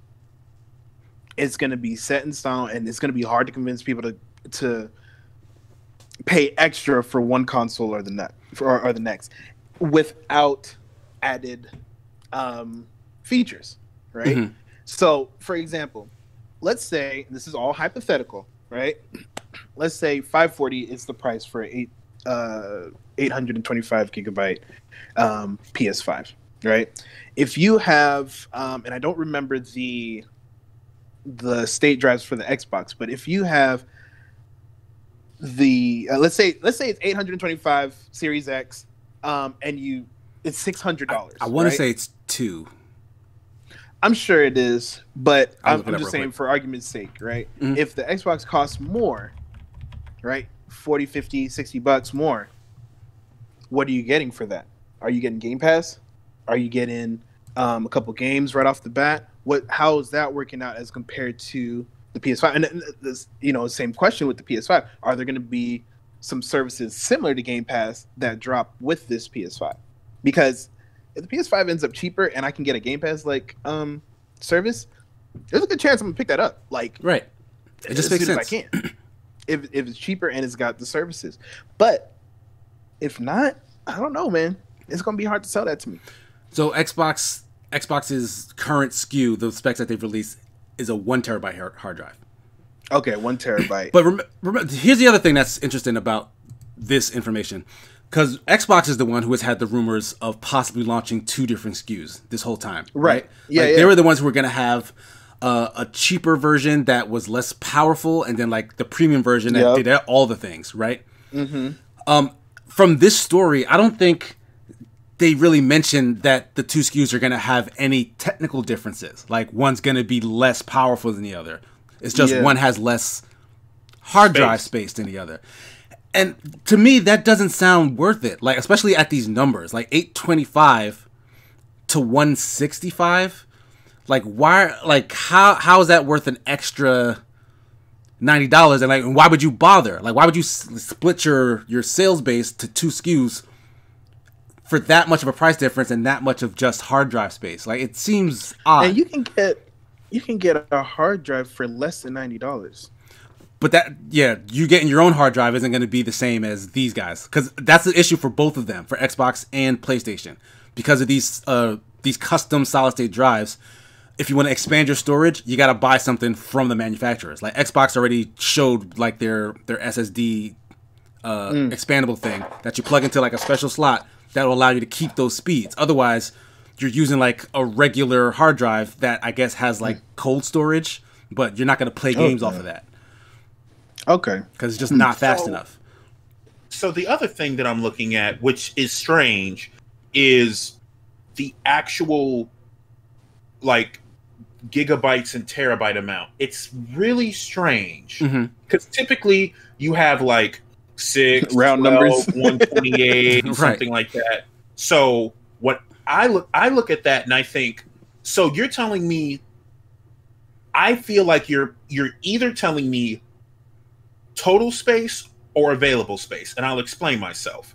Total space meaning that we are giving you a hard drive that out of its box is 125 gigabytes. I'm sorry, 825 gigabytes. Yeah, 800. But just because it has an 825 gigabytes in it does not mean you can use all that. Exactly. Same thing with 165. So why the odd? That is such an odd way to present it. I'm curious. Is it because you either have so much space that's already taken up with something else on that hard drive? Like, is that just the UI? Like, what is it that's causing that? But then again, it's not like we know. Like, I know when the Switch first came out, Nintendo was under criticism because it's like, why is the system that this Switch operates on, why it's taking so much of this hard drive space that I can't access, and then I have to buy a micro SD card for this? Like that just really kind of sounds strange to me. And to piggyback off Blue's point, you're going to get the PlayStation 5. The PlayStation 5 hopefully will be coming with a controller. I'm saying hopefully because it just might not. I don't know. You never know nowadays. I don't know. It could not come with a controller. So you're going to get that. You're going to get a controller. It must come with, you need to have some sort of streaming service, some sort of subscription service. That way you could just jump right into whatever. Because here's the other thing. So let's just say Blue does end up getting the PlayStation 5 and he gets whatever subscription service that is going to be available at the time, and boom, he has it and all this stuff. But what is he going to actually be immediately doing? Like, what is the library of things that he's going to hopefully be able to play? Versus it's higher than the actual console price, right? So be prepared, you're saying, to like shell out upwards of $650, $540. Because if I buy the Series X right now, I have all my games that I can play on it. Just like that. Every single, not only do you have your games, you have your game saves. So you just start immediately. It's not like it's a new profile. You just go back and you start right from where you left off. With this, I'm not saying that you can't. I'm saying that is not guaranteed. It is, and we are Well, And PS VR Plus does have cloud saves, right? And I don't know about the backwards compatibility. Well, they talked a little bit about that when they did their whole spec reveal that was like super long. It's not wholesale. They said they're gonna make available like the 100 most popular or most played games or something to that effect. Oh my gosh! So yeah, like it's not gonna be popular. everything. And it's like it's gonna be sections of each library. You know what I mean? Mm-hmm. Like, it's not like everything's just not gonna work. Yeah. Okay.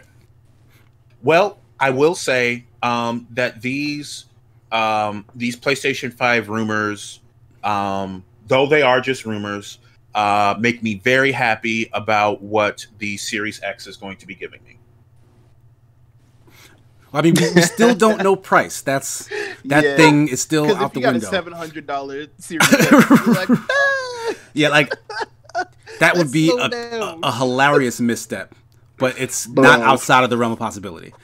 Well, yes, but based off of what we've seen, I have significantly higher hopes that Xbox will not. I'm sorry, that Microsoft will not screw me over in that regard, versus the either rumors or fan created renders and whatnot, or sounds on TikToks that that I'm getting from this, and I'm not trying to bash Sony saying, oh yeah, like Sony ponies can jump off a cliff. I'm just saying that based off of the box that I'm going to be buying, I'm going to need to have stuff to play with the box, in the box, and aside from the fact that I know what's going to be in the box as far as like the specs, I'm not really like getting real fired up here, especially because price is definitely going to be important, because not a whole lot of people are working. So, yeah. Something to consider for sure. So, again, these are just rumors. Yep. I honestly don't feel like they hold much water. I feel like they're ballparks. I feel like they're in the right ballpark. I don't know exactly where that ball's going to land, but they're in the right place, in my opinion. We'll see. Only time will tell.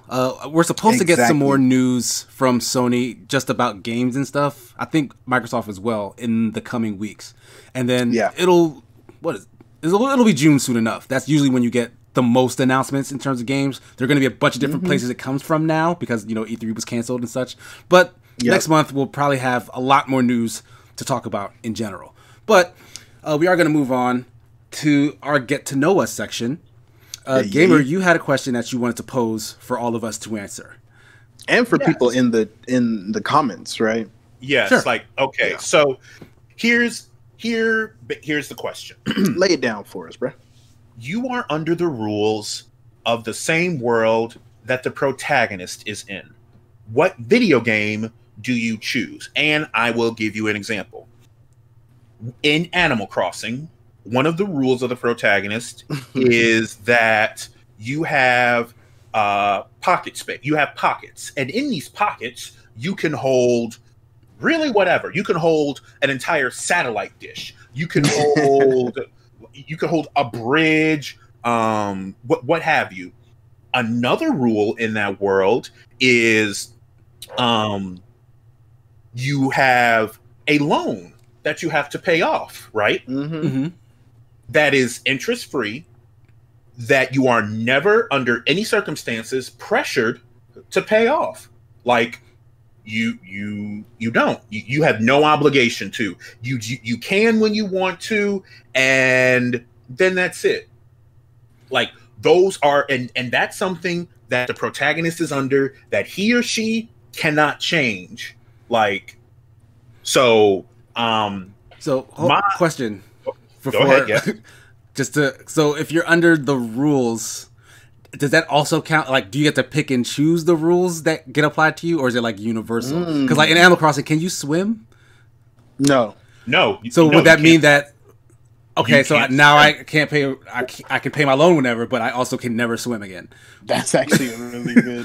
Well, because here's the thing: I didn't say which rules. I said which video game. It's all or nothing. Okay, so you have to take all the bad. Yeah, with the good. Yeah. Okay, and see, and I think that's part, and I'm glad you mentioned that because that part is important. A lot of people overlook that. Because here's the other thing. Do you know the other thing that happens in Animal Crossing? You talk to animal. Do you understand their language? Oh yeah, I've heard what it is. They spell out. They say every letter. Right? Yeah, they say the letter. They spell out the whole sentence, but really quickly, and that's how they speak. Yes, that's how you would speak. No, but your character doesn't speak in Animal Crossing. That's the. Oh, so you'd be mute then? So you'd be mute. Oh, except for a couple of choices for every conversation. So you would have a phone in your hand, and you'd be like. Yeah, you could react to something, but you could never from Durarara. Yeah, right. Yeah, Celti. Yeah. So, I don't know if you need time, but I think I have. That, no interest rate sounds great, bro. But I want you two to go. So, please. Okay, I'll go because I was thinking about this when you first posed the question.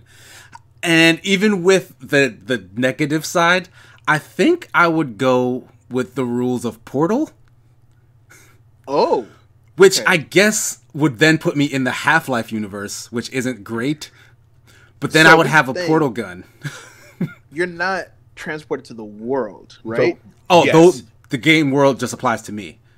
Those rules. Yes. Okay. The rules of that game world apply to the rules of the game world for the protagonist. Apply to you. So you're not Wheatley, you're not GLaDOS, you're Shell. Right. So I would then have the ability to land from any height because she wears those, those leg brace things. Long fall boots. Have access to a portal gun that could basically give me instant transmutation to any two surfaces. Yes. Any 2 points in space. Even the moon. I mean, I don't want to go to the moon. I don't know what I would do up there. He just go out there and hold his breath real quick. But what I could do, since I have access to this technology, is help out space travel for a fee.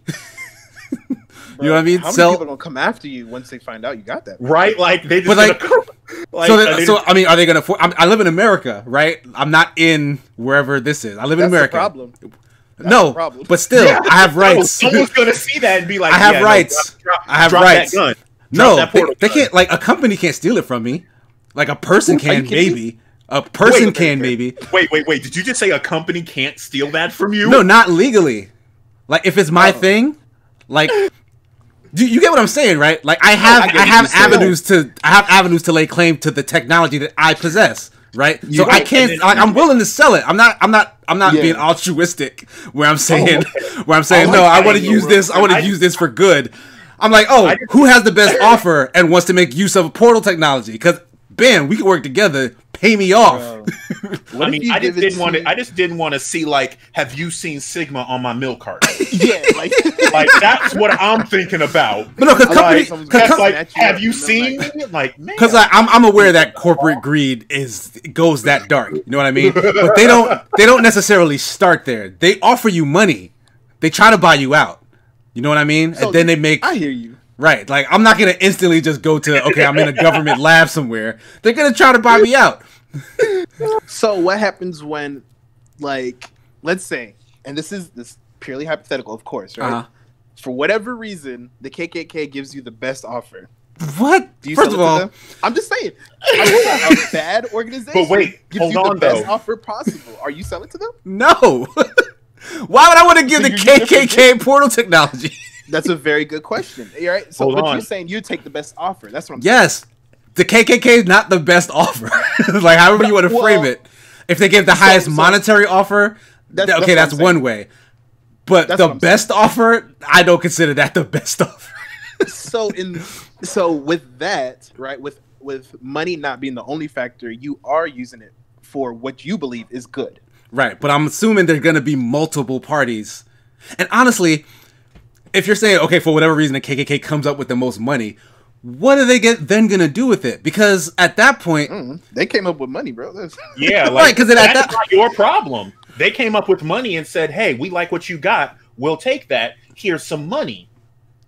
That's all That's all that they did. But I also want to bring because like Google, Amazon, Microsoft, these guys will also have money. Like you're telling me the KKK is somehow gonna beat out those offers. Situation. Sure. So hypothetically, I'm also gonna get offers from those guys, even if it's somehow lower than a KKK. I still have another option to not give my tech to the KKK.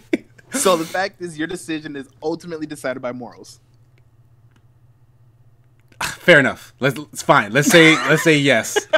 I'm not gonna give portal technology to the devil. Okay. I do not think you should. But I'm just saying the devil might give you the best monetary value. Sure. But then I'd probably screw myself over, which I'm not trying to do. 100%. So I guess that's my answer then. That's still cool though. I dig it. Okay, so you would also be completely fine with, not being able to like speak and all that stuff, right? Yeah, Chell is also mute, I guess. But money. Is she mute? Did they make that canon, or does she just never speak to the machines? So here's the thing. Depending on how you look at it, she has two origins. She was either just a random test subject, or she was a test subject from the Bring Your Daughter to Work day. So she's actually the daughter of Cave Johnson and his assistant. No. Yes, of one of the subjects, not Cave Johnson specifically, but she's a daughter of one of the scientists at Aperture Science. Mm-hmm. And Wheatley, again, like I said, depends on which world you're looking at. Wheatley actually says that Shell cannot actually communicate, and she suffers brain damage. Oh wow! Yes, like in the beginning of Portal 2, when you wake up, Wheatley asks for you, the protagonist, to speak, and you just jump, and then he asks you, okay, say apple, and then you just jump. There has been Shell has never communicated ever. Like that's rough. Like it's kind of how Red Dead Redemption and GTA goes. It's like your silence, they'll move things for you without you speaking. Like you will not communicate. I can't just say speak. She can't write. She can't write. She has the long fall boots, the portal gun, and she's had advanced knee replacement. So she can fall from heights really, really well. But that's it. I mean, she is capable of beating AI-designed brain puzzles. Like that's a level of cognition that I believe, like, even if she can't physically speak, she'd be able to communicate in some other means. So you're saying that in Portal she never really tried? Well, I'm assuming Gamer's right, because I remember that portion where Wheatley was like testing her and then said maybe something's wrong with you. I don't know if that's canon that she's just not able, but I would believe that she cannot actually speak. Like she's not physically able to speak. I would believe that, but I don't think she suffers from any other impairment where she's not able to kind of act as a regular, functioning member of society. Now hold on, I'm going back and forth with this, right? Just 'cause I'm trying to feel out the scenario. By the way, let me just also say that he's answered this question twice already, but go ahead. I've changed my answer like 3 times. Okay, look. Now this is the rules of the world. Sigma's not going to be that person. He's not going to be the protagonist. Right. Yeah, I'm me. Sigma. Her rules apply to me. It's just the rules of the world. So whatever happened to old girl, that don't matter. That's not Sigma. Yeah, if that's a physical impairment that happened because of her circumstances, that's not necessarily my issue, right? Yeah. Okay, so based off of the criteria of the question, which is the rules of the video game world that the protagonist is in, applies to you. So are we saying that the impairments or the physical characteristics of the protagonist are not rules of the world that he or she is under? No, it's just the person in that world. So then in that case, if Gamer, like for the example he gave, if he were in Animal Crossing, Gamer could speak English, but nobody else could because the world doesn't speak English. That's true. Yeah, I mean, and that's why you see how layered this question. It's like it's a simple question, but then when you really get to it, there is one part because it's like, okay, so all of this only applies to me. Mm-hmm. Mm-hmm. But is that what you're sticking with, Portal? I think you should. I think for what the reasons that you explained, I think are good enough to stay in Portal. Yeah, okay, I really don't see any downside. As long as I'm not the one trapped in GLaDOS's lab, like I don't have to go through that.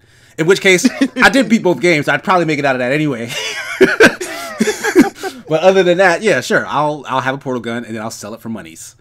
All right. So I would like to hear Blue's 17th answer. Okay. Yeah. So the latest answer I gave was GTA. Mostly because and the answer you gave before that was Final Fantasy 14. Yeah. That was another good one, actually. I'm not gonna lie. But I think I like GTA because it's the closest to real life, but you can make money super fast, never really die.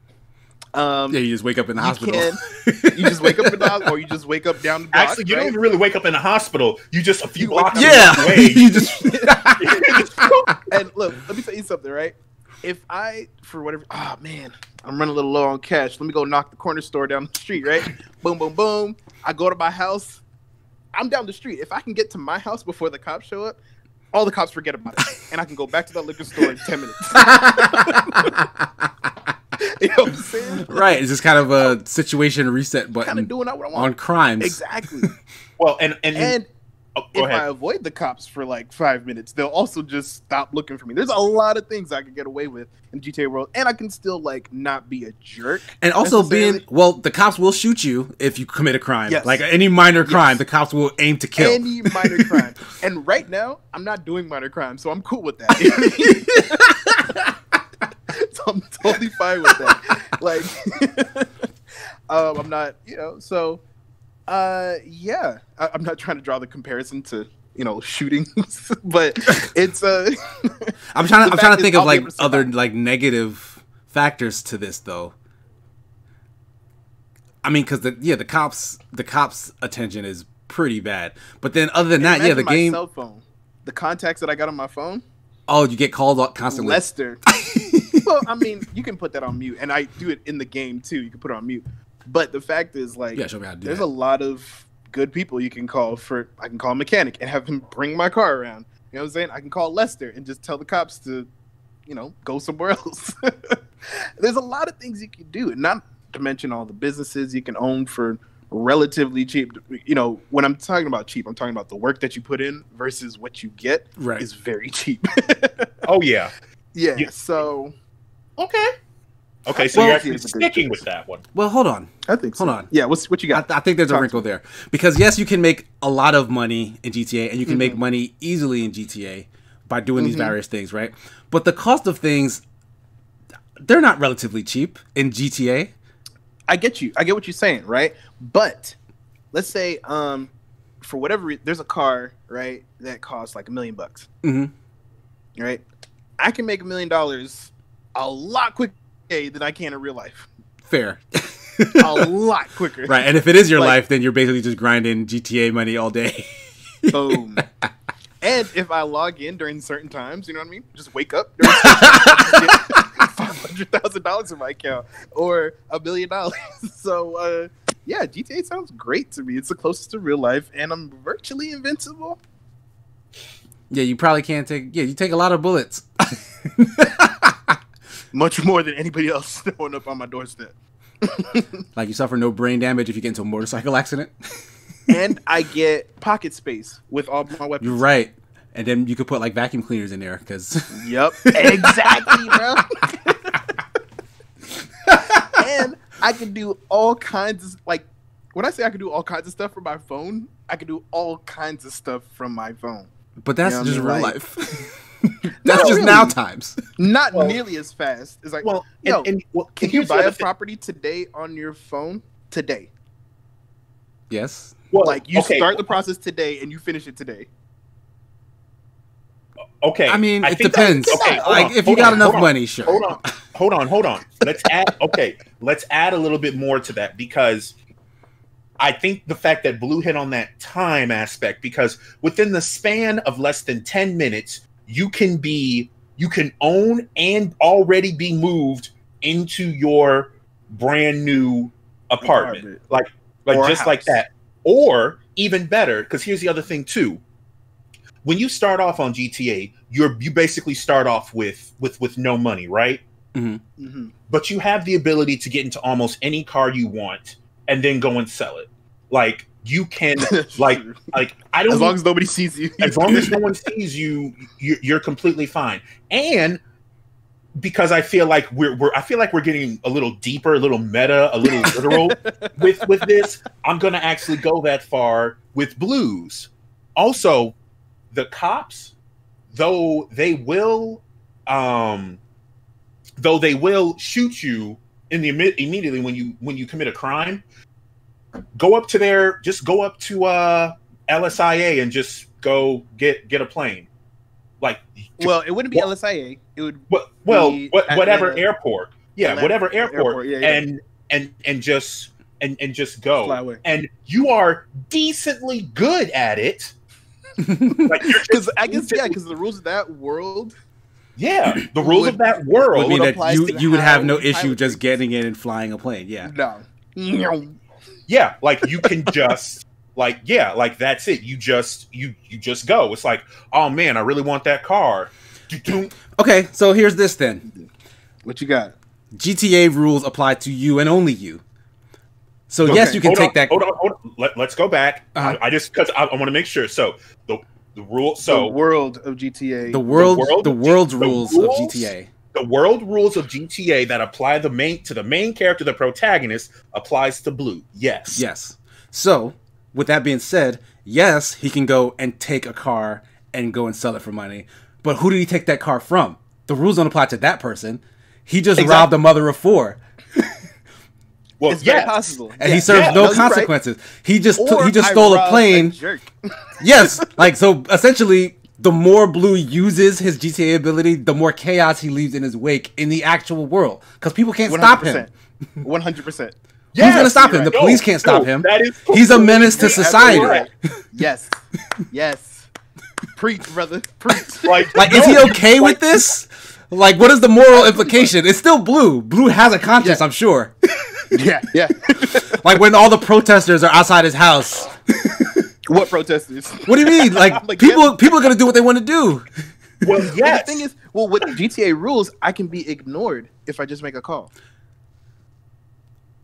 But they apply to you. They apply to you. Yeah, ignored by who? Not you us. Can be ignored by the police, of course. But in GTA, there is no way for you to not to like public disturbance just go away. Like if someone wants to come at you, enemies or whatnot will just come at you. You have the capability to defend yourself. But if you're surrounded by enemies, and let's just say for the sake of argument, protesters are enemies, there's no way for you to call and just make them go away. You have to take some measures to make them go away. Now, you could just go into your pocket space, pull out a rocket launcher, aim it at them. I'm not trying to murder people. That's not what I would do. Except, I'm just saying, like you kidnapped or you carjacked somebody, right? Yeah.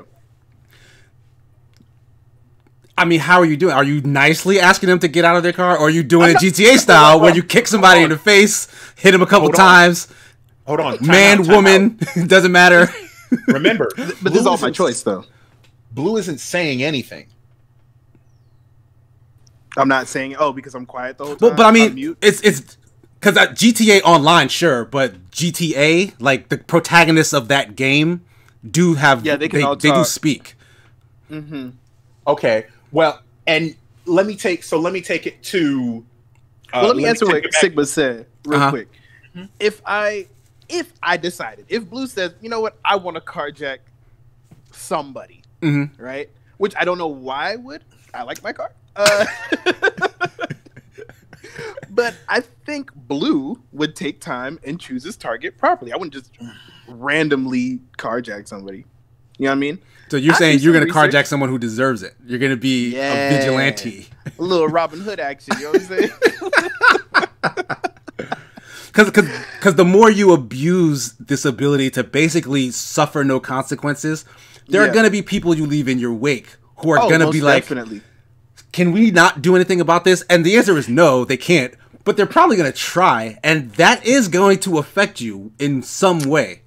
Yes, and that's going to happen more, and the backlash is going to be crazier if I'm violent. Right. I don't have to be violent. True. And that's the thing. But absolute I have power an option, though. corrupts absolutely. That's what they say. So one day he pushes it a little too far. Some people are like, I'm gonna be like Senator Palpatine, just have a whole room of red and black, and just when people walk in, they're gonna be like, "Oh, this is a nice guy." Like, no, right? Like, what if all the people you love leave you because you're out of control, and then you're alone? I know, right? You know? Yeah. Like, these are the things. These are the moral implications of having that kind of ability.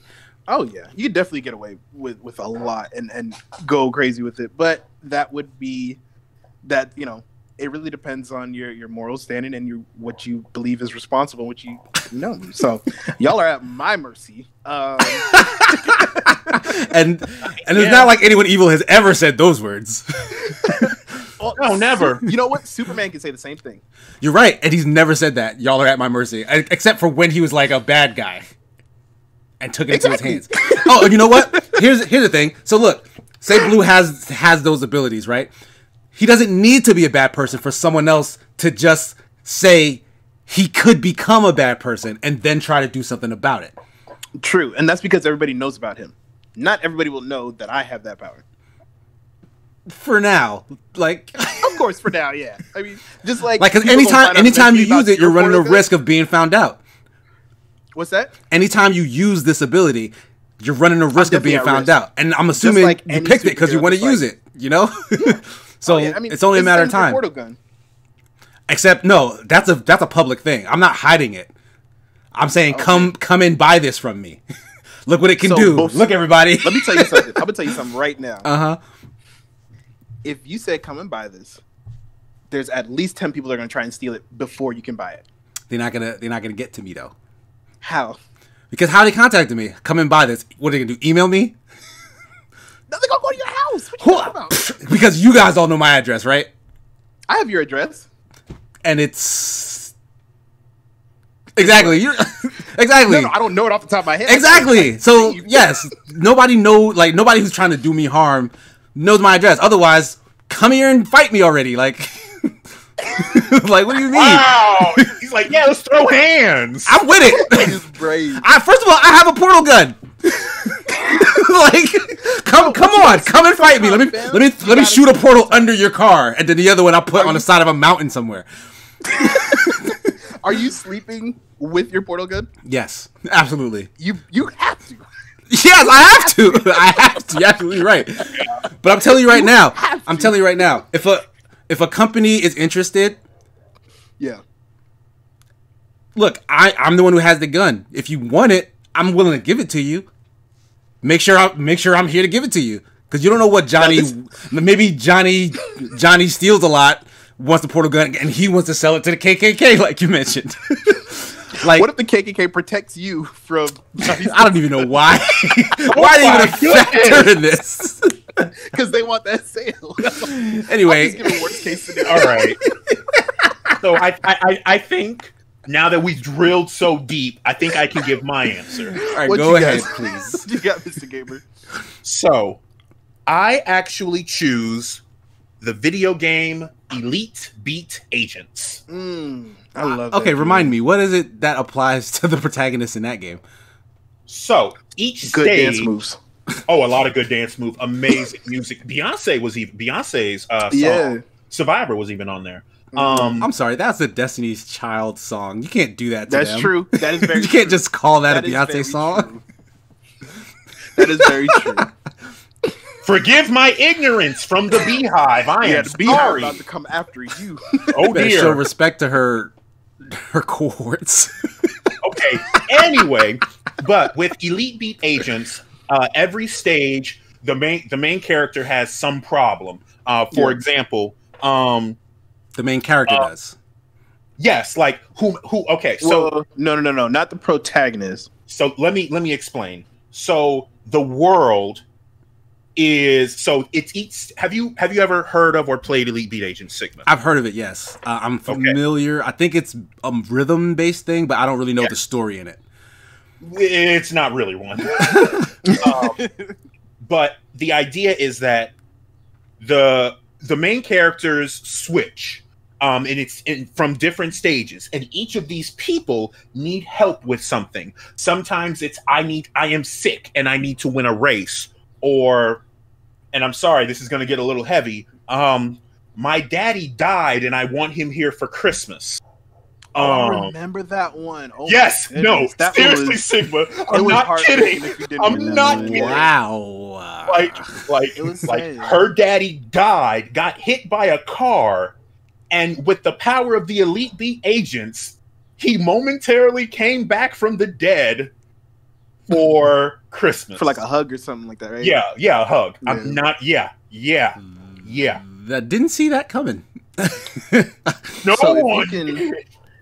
So basically, you just making people's lives better by dancing. Yes. Whatever problem you're experiencing can be solved through dancing. But to an extreme degree, like you come out on top 100% of the time, every time. It's the best possible scenario for you. It's like a genie's wish, but reversed. Like, for example, like if you fail, they're still like, cool. Yeah, like you could fail, like in each stage, there's 3 different like checkpoints. And you either get an X or an O on those checkpoints. Even if you get all X's, you still get something. You just get the worst possible of whatever it is. But it's always better than when they started. Exactly. It's always better than the nothing. But if you do really well, you are showered and everybody loves you and you are just the best. And I love rhythm games. And I would actually say that I'm pretty good at them. I would also say that I have pretty decent rhythm. Hold on. So the protagonist in this game is dancing? Like that's what you're saying? Like protagonist is dancing? The protagonist, yes. So because here's the Elite Beat agents. They're like a group. Men in Black looking dudes with fedoras, and they all just go in there and just dance it up. So you as the player, you participate in the game via the rhythm game mechanics, but the protagonist is physically dancing. They are either dancing or they are doing whatever it is that they need to do. So I'm going to give you an example. One of the special bonus stages in Elite Beat Agents is a figure skating thing. This family, the first daughter used to figure skate and she was amazing, but she no longer did it. And the younger sister wants to get better at figure skating to go to the finals of whatever. So again, the 3 checkpoints thing. First checkpoint, she's just practicing and she's terrible at it. If you fail the checkpoint, then you're just judged harshly on how bad you did that practice. So what did you do? You danced for her while she practiced? No, she asked. So I'm sorry. I guess I didn't. Okay. Every single time a stage starts, it's always with the problem that the protagonist has. So in the Japanese version, they yelled Oedan or Cheer Squad. In Elite Beat Agents, they just call for help. That's the key. When the protagonist in the stage calls for help, the Elite Beat Agents come down driving. So you're not the elite in this scenario. You don't have the Elite Beat Agents ability. I'm not the Elite Beat Agents. I have the ability to call them. But aren't they the protagonists? Nah, fam. They're not the protagonists. No, Elite Beat Agents are the protagonists. Like their name is the game title. Yes, but it's all about them. It's not about them. It's about the people they're helping. It's not about them. That's like saying Batman isn't about Batman. It's about Gotham. No, it's not. It kind of is. I feel like that fits. No, it's not. I feel like that fits. I don't feel like you can be the people who are getting helped because the protagonists of the story are the people who the story is about. And So there are the multiple protagonists people. you're talking about are the It's little not a- stories. Yeah, like Because you it's just about the talked elite beat the agents video helping game. people. You Yes. said the video game, not every little story. You I said the said rules of the video game. the rules of the video game world, the rules The rule of the the world. protagonist. of the protagonist. That's what we're having our argument about now. So who's the Who is the protagonist protagonist? of the elite Is. beat agents? How can you say I the want in the protagonists are several what do you call it? Vignettes Different people. characters. Yeah, like these people leave and Okay. don't come back again. Isn't there more than one of these games? No. And there we go. Thank you Yeah, some of them very do much, come back. Sigma. All of them come back in the Yeah, at last the end one. the last two stages. But you can't be all those people. All of them Yeah. come back. What? That He can't doesn't. be all those Yeah, that people, doesn't. It's not that he's saying he because for this to work, he would just need to be any one of them, Any one of them. right? Just call Thank for But help. all Yes, of them I'm not- can't be the protagonist of the game. Like any one of them could not count as the protagonist of the game. Like if I was to look up elite beat agents, they're not going to show me this figure skater girl. They're going to show me the elite beat agents because Right, they're the because that's protagonist of the game. Okay. You know what? I think you know what? I have a perfect way. I have a perfect way to resolve this. What you got in the We're- comments? We're gonna leave it to our audience because I Who have no. is the protagonist of Elite Beat Agents? Everybody, I need you to write down. But in here's the comments crux what of you it, think though. is. Yeah, like I want to hear what all you guys think. But the crux of this argument is whether or not gamer can call for help from this omnipotent force that will make your situation better, or whether he he has to go. has to go and physically dance to make other people's lives better. Like, 'cause that's the difference. That is the difference. I think either one is amazing. To be honest. To be honest, that's like obviously I want my choice, but in the event that the poll comes back and it's like, okay, if you're going to be the protagonist, then you will be the elite beat agents. So you mean that? So I have no other concerns about anything. I can still speak. I mean, you are still in our world, remember? Yes, So yeah. like you still have your house, you still have your wife, your friends, all that stuff. It's just now you can dance to make problems go away. My job is just to go, instead of being an IT or being a voice actor, I'm a dancer. Sure. I mean, you could do both. I'm lots of in the dances that make team people with the happy world's. on a I'm in the regular world's basis. best dance team. Pretty There's much. lots of dancers that make people happy on a regular basis. You be good, Right? bro. Like. So singing on "So You Think You Can Dance." Yeah. Right, you would. But I mean, But I you guess just boost the ratings of that show. Like can crazy the elite if you beat ever agents danced on it. dance to help themselves? Yes, Has that they happened? can. They actually do that within the last episode of.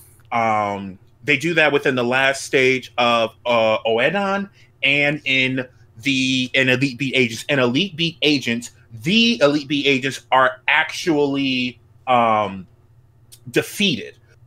They are turned. the to, people they, help yeah, them out. yeah, they turn to stone, and only by the other people cheering are they then able to. And I am saying out of this that. as seriously as I can.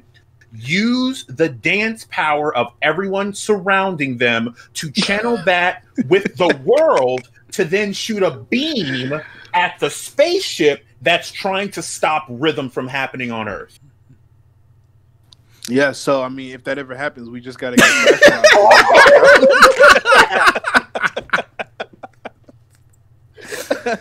Oh man. Okay. So that was was a fun. question for our get to know us section. Just giving Get to you a know little how bit of insight into, I guess, how our brains work with a little But let us bit know of a in twist. the comments. Let us know Right, in the yes. comments. Please Who let is us know the who's- protagonist of Elite Beat Agents. Is it the people that are being helped, or is it the Elite Beat Agents themselves? You know, Let the us people know. whose What name y'all- the game is made for. Oh, we get it. Thank you. Thank But you. anyway. Everybody in the nosebleed seats heard you. So, we again do not have any questions in our mailbag. Please send emails to bbetgaming@gmail.com. Give us questions like what Gamer had for us. Give us questions about other things outside of the world of video games. You can talk to us about movies, TV, just weird scenarios. Tell us weird stories about things that happen to you, and maybe we can relate. You never know. Yeah. We're going to wrap things up. Gamer, where can people find you if they're looking for you on the internet? You can find me at startsbuttonreview.com. You can also hit me up at SBRMRGAMER on just about every single social media platform, Skyrim, Toilet, and Smartwatch. I have my podcast, SBR Reports, which is on every platform, I think now, unless they come out with another one recently. Okay, thanks. So it will be on that one too, whenever that comes out. But yeah, definitely hit me up. Nice. Blue, where can people find you? It's your boy, Blue Bones, BLUB0NES. You already know. That's where you can find me. Blue Bones. Just everywhere. You know what I mean? Blue Bones everywhere. Simple, straight to Twitter, the point. Switch Instagram, switch Facebook, play with Blue Bones, you know what I mean? Xbox, PlayStation, it's all that. I finally normalized pretty much everything. Nice. So come hit us up. We got some really cool events coming up, y'all. This 50th episode, I've been talking about it for a while. We're going to make it happen. It's going to be cool. You know what I'm saying? There's going to be some giveaways. Stand by, stay engaged, join that Discord. We've got some more people coming in every day, man. Yo, for real. It's going to be fun. It's going to be fun. But more importantly, Sigma, where can people find you? You can find me on pretty much all social media at Sigma Gears 9.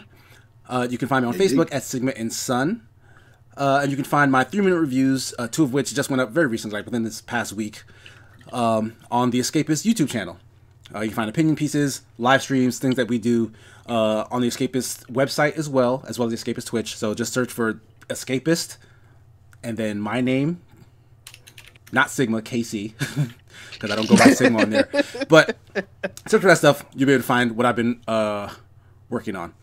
Also, to reiterate what Blue said, our 50th episode is coming up soon. We intend to do a live show that's going to record on a Sunday of that week. Right now, it's looking like June 14th. So, yeah, in about 2 weeks. If anything changes, we will let you know. But yeah, in about 2 weeks' time, for sure, we're going to have a live episode, 10:30 a.m. Sunday, June 14th. We're going to be going live on all of our channels. That's Eastern time. Yeah, Eastern time. Yeah. Maybe not on Mixer, because Mixer has not been working very well. I would say hug the YouTube. Keep Definitely the YouTube close, because that seems to function properly. Mixer has been the most kind of a headache.